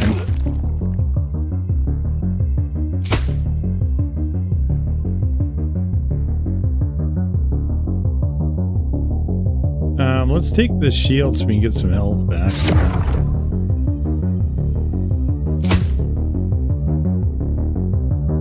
Okay, cool. And we'll take that. What do you guys got? Okay. Massive futuristic blasters lying in the briefcase. That looks dangerous. I think it's a little too much. Looks like it's for shooting tanks, not walkers. Oh, we're taking that. Fucking right.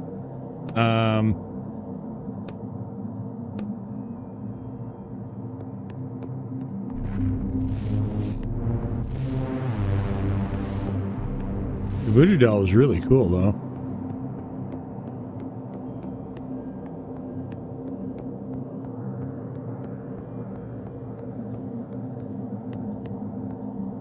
Two walkers staying in the passageway. They seem to be guarding another set of boxes.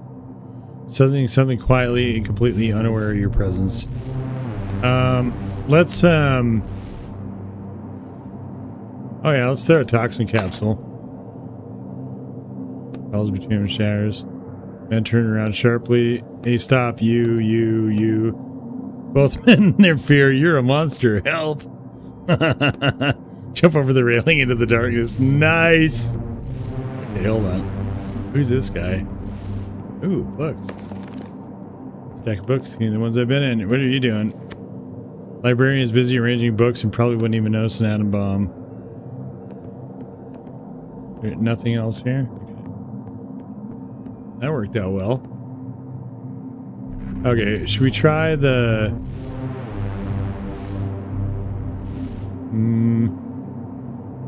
see if we can do the invisibility cloak, maybe? Is there any more stuff here? Guards notice you far away and block your path. What's that noise over there? Is there a problem? Hit it with the broom. Suddenly flies out of your hand and right one of the walkers. Slips in between his legs and carries him off into the darkness. Nice. The man's scream fades away somewhere far beyond the shipping containers. No yawnings. The fight is not over yet. The other walkers simultaneously drop into fighting stances. Okay. So let's stun them first. And then let's hit them with the blaster.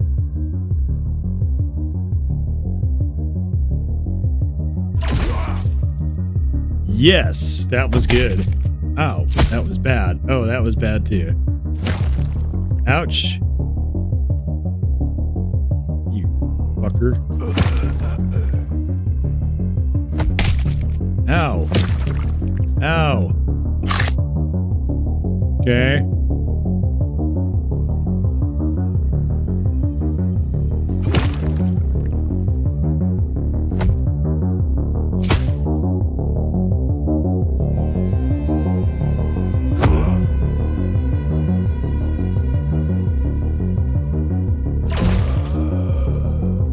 Okay.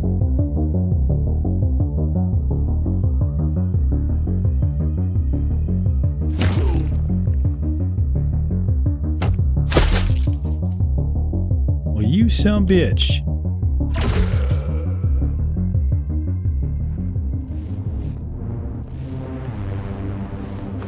I'm a little light on ink, I'm afraid. Blaster in the cloak. Okay.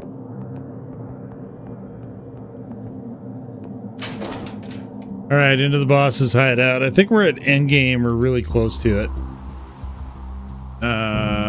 Okay, so before we do this, I'm getting a little parched, so we're going to take a quick pause here for a drink refresh, and we'll be right back.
All right, the downside now, though, is that I don't know if we have to fight this guy or not.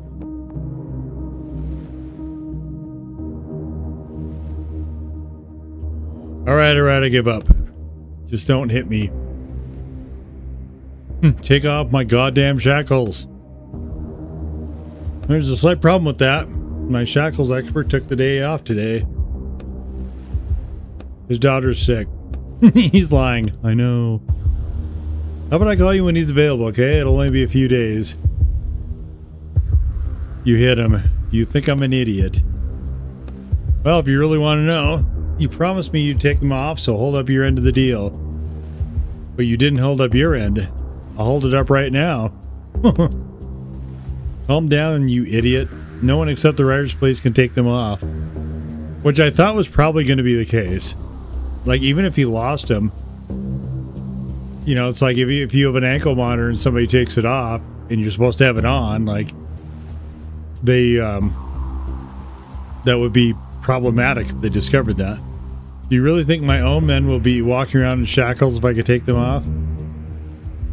I would build a literal empire stealing objects if I could do that, not this stinking warehouse. Wait, I thought you had proof that he could do it.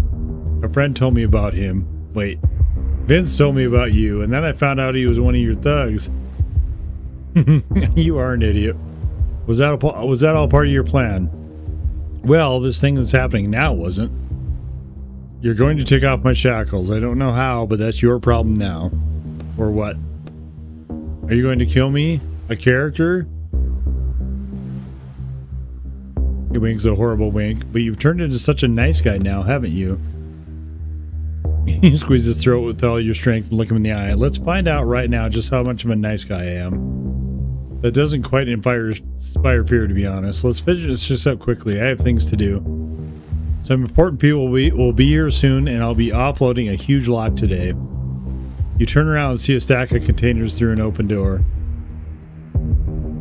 Yes, that's right. Did you think I was just sitting here twiddling my thumbs? I'm about to close the deal of the century. Are those containers full of stolen items? Fit to burst. Can only imagine what'll happen when all that floods the market. He glances briefly at a monitor where you can see henchmen running in your direction. You're right. It certainly is time for us to finish up here.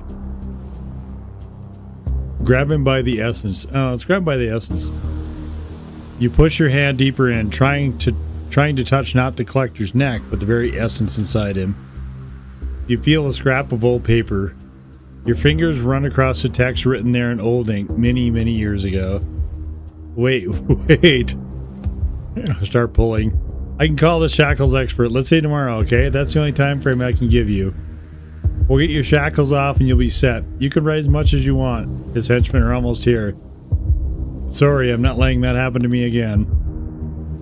You grab his paper with both hands and start pulling it towards you. What are you thinking, Etienne? Don't worry, I've done this before. Oh no. You see the client slowly separating from the book's environment, becoming something foreign. Damn, aren't his henchmen going to come for us? They don't have a direct route to that book. Besides, they won't like what's waiting for them there.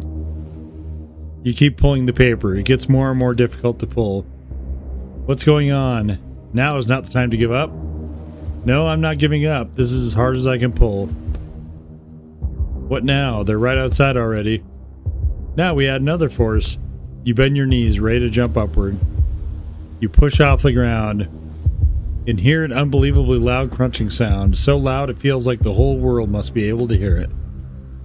With a ringing sound, the paper in your hands separates itself from the book and flies upward with you.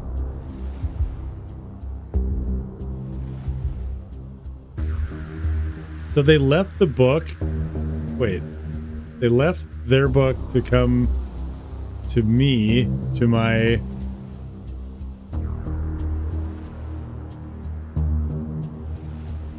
apartment. And then I went into another book. But they were from this book? Damn it, I think I twisted my knee again. What on earth was that? Where the hell am I? What have you done? You'll find out soon enough. The collector suddenly jumps up and aims a gun at you. It is an antique, decorated with a swirling pattern. Take me back. Hey, calm down. Just calm down. Etienne? Hand over the book. Now, where's my book? I'm afraid nothing would come of it. Hey, don't joke around with him. The thing I just did, they'll hear it. Ah, it's the police.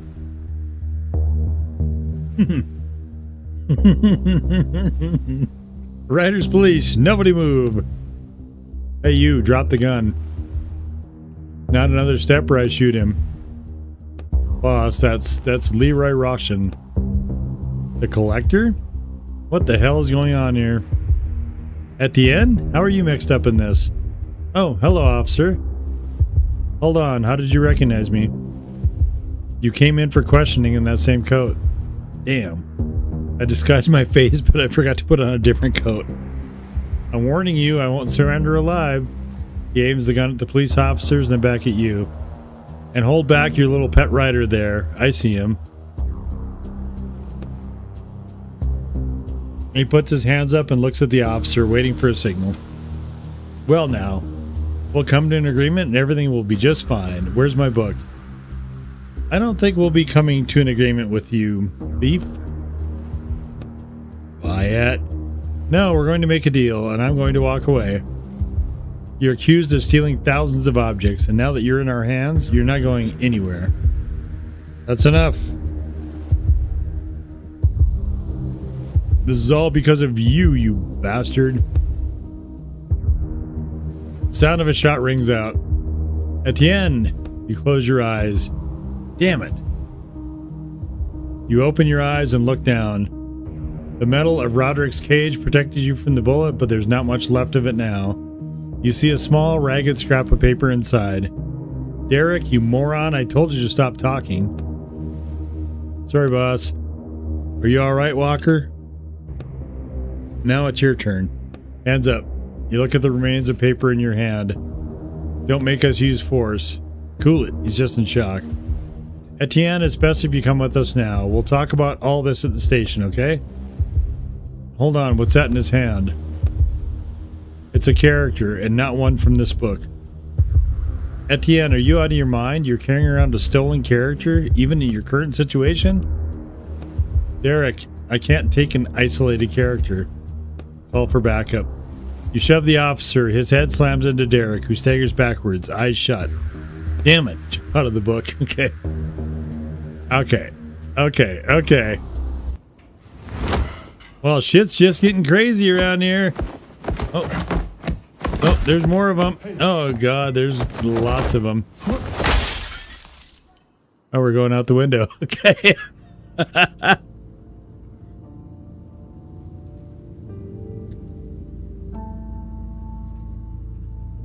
This is so clever when it jumps from isometric into first person, and then they're like, there's not a lot of motion, and then all of a sudden there is. Leo Roshan, always known as a collector, was destroyed by the Riders Police. The entire network of Riders used the services to buy. Okay. Etienne Quest was detained 5 minutes after his arrest. Unknown character was not with him. So does that mean that we got him back in the book? All right, 28 years later.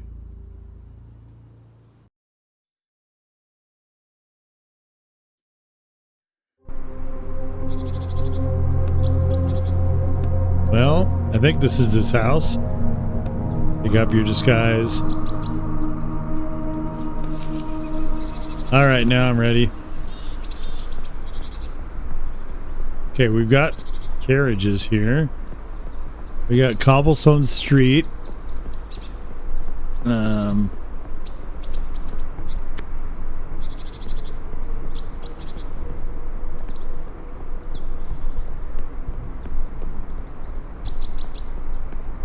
Okay.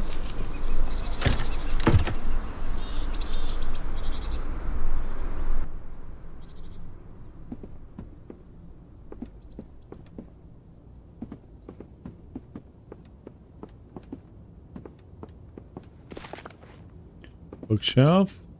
Second floor. All right, let's go upstairs. Okay.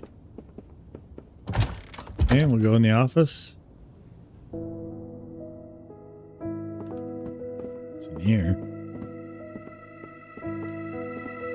Man. Sir, how can I help you? My name is Etienne. You probably don't remember me. We worked together a long time ago. I can't seem to recall that. Are you sure you're in the right place? I'm sure. I'd even say we were partners. Oh, is this? This is Roderick. I just wanted to see how you're feeling. I do believe I'm quite all right.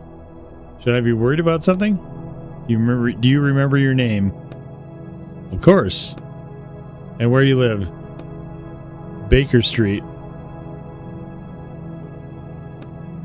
That's good then. I had to make a few changes because of your injuries. Injuries, sir? Yes.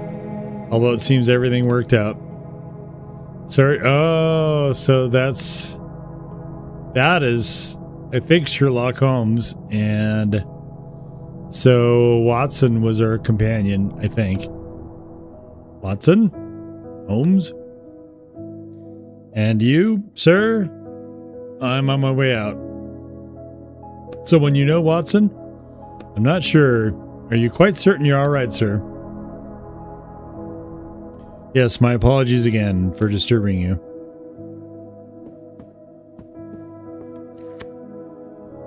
Would you like some tea, sir? Yes.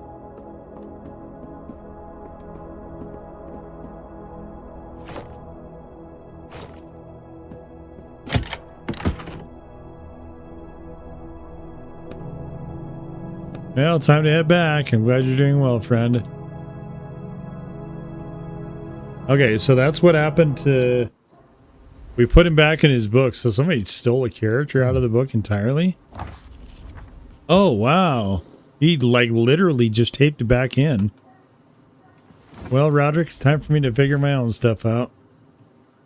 What is all this? I had to revisit so many books before I found the right one. Whoa. Oh, this is wild. So where am I now? Oh, dude. Well, they let me keep the desk, I guess. What's in here? This is my writing room. Where's the tree that's out there?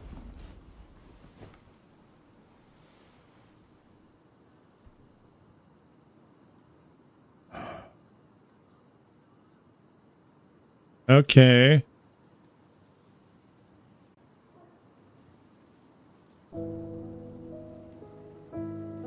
All right, so that was the Bookwalker. I should have looked around the apartment a little bit more at the end there, but like very clearly, we bought the apartment. They let us keep it, but it looks like they took a bunch of stuff out of it, and they boarded up the fucking bathroom again. So I guess this is our. So I guess we just wound up doing 30 years of hard labor, and maybe they gave us a couple years off for cooperating or something.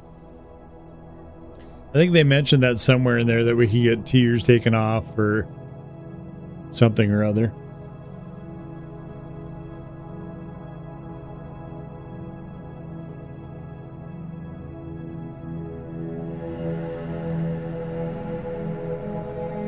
They worked on this video game, I think, for quite some time, and I kind of feel like that comes through. Like there's, I don't think I ran. I mean, there's some misspellings and stuff in the dialogue, but I don't think there's like any. Well, I mean, it's a little bit. The movement can be janky, again, like Disco Elysium. But I don't think anything was actually buggy. But just the concept of this, all the books, all 6 of the books that are actually in here don't exist outside of this game. Like, it is such a fascinating idea to me. what they came up with for this. And the idea of going back and just like lifting plot intensive elements or items, I guess, out of different stories that somebody else could use it is just so wild. Like like they set up the world really well. Like it's easy to understand what is going on. Just a brilliant game, and definitely, like, I think this is a pretty great one. And then if you want to do more trophy hunting, you can chapter select. In fact, let's take a look at the trophies here. I don't know where I wound up with on this. So the trophies, 73%. So, so the Alchemist is the first story. I got both of those. The Robot's Hidden Treasure, got that. The Enraged Crowd, you can actually sympathize with them, I think. And then you get this one. Save the computer teacher after deceiving him. You have to send him downstairs first. Defeat both cops without taking any damage. I don't remember taking damage, but maybe I did. Complete book 7 without using artifacts. And then there you can use every artifact. This one you just kind of have to play the chapter a few times. Use ink and dialogues 20 times. I kept forgetting to use that actually. Sticks and stones will break my bones. Block 50 damage. I don't know where I am on that. Win all existing fights. I mean, I guess I did, except for the 2 that I scared away. Maybe that didn't count or something.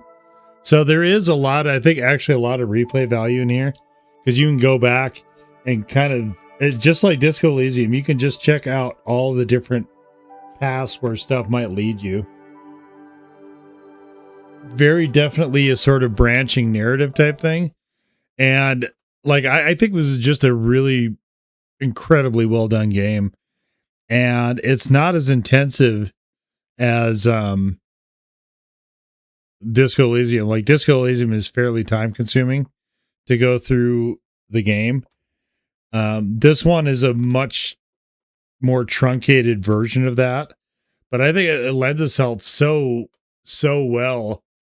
Especially the end game flow, I think is really smart how they did that. So I like that part quite a lot. I think they just did a fantastic job with this game. Just through and through. And it definitely is among my favorites. Like it was almost as fun to play it for the second time as when I initially played it. When I initially played it, I was just, oohing and ahhing all over everything. Just like, wow, this is such a fucking just amazing thing that they came up with. And I still think that. I still think they came up with just a really, truly amazing experience.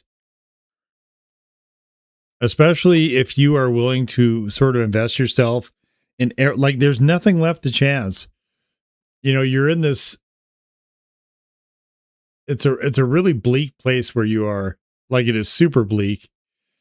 And, that contributes. I mean, it's fucking foggy inside the apartment. And the apartment isn't really an apartment. It's a room. With an ensuite bathroom.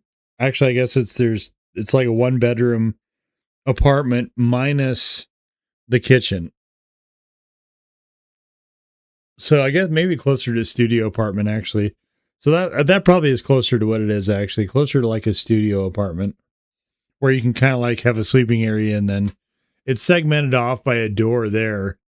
Actually, the layout is really strange for the apartments, but I don't know if they're supposed to be like Eastern European or something like that, but there's fog in there. So the whole area you're in is super bleak. And, as an artist, you want to create art, but it's a super bleak world. So, you wind up falling in love with one of your characters.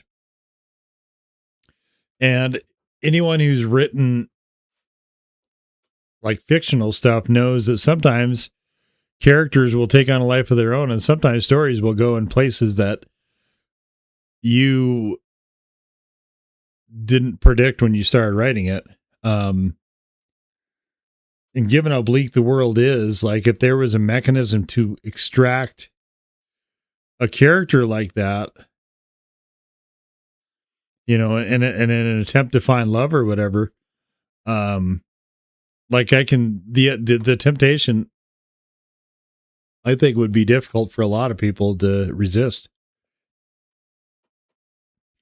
So, like, there is so much subtext in this, though. So many themes are touched on in this game, and it does it all really compactly. Like yesterday, I was not really whipping through it, but I mean, it's about 10 hours, stem to stern. You can go through it a lot faster, but I have a hard time doing that because I get caught up in the environments and I like them. The only one I didn't really super enjoy actually was the sand one, the desert one, and but I really like what they did with the ending sequence. I just like that train yard is not one of my favorite parts. But even as big as that seems, like everything is very manageable within this game. You can talk to NPCs, and there's multiple mysteries that are shown that, to a degree, they're told to you, but they're also somewhat shown to you as well. You're drip fed information about what's actually going on, then you can infer quite a bit of it as well. So it's just a fantastic game, and like some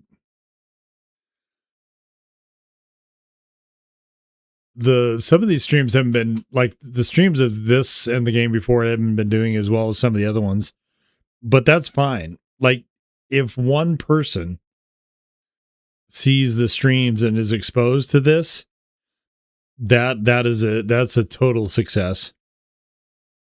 This is more a celebration of art for art's own sake, I guess. Also, I really love this game, so I don't mind streaming it again. I don't mind playing it again. I plan to do it this year anyway. And I would actually not have any qualms about playing it a third or fourth or fifth or sixth time.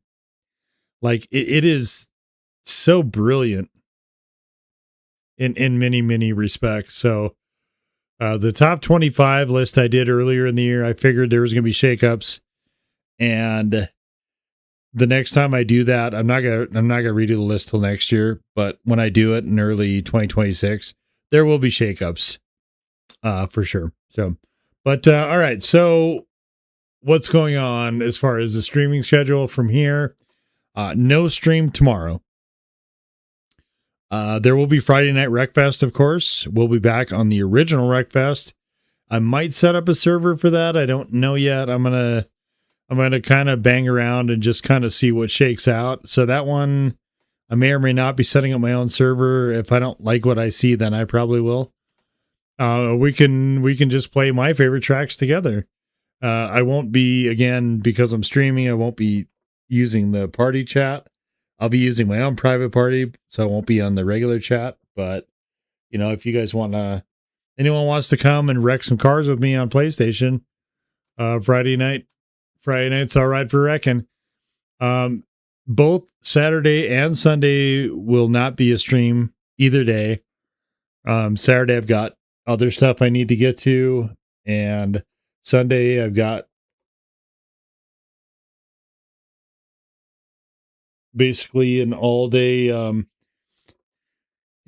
thing that I'm looking forward to. But so Saturday and Sunday will not be streams, and then probably Monday we're going to be streaming the game that I tried to pick a themed game around Halloween, and we're going to be kicking that off a little bit early. That'll be going on Monday, unless I find something in the Steam sale, which is supposed to happen on the 29th.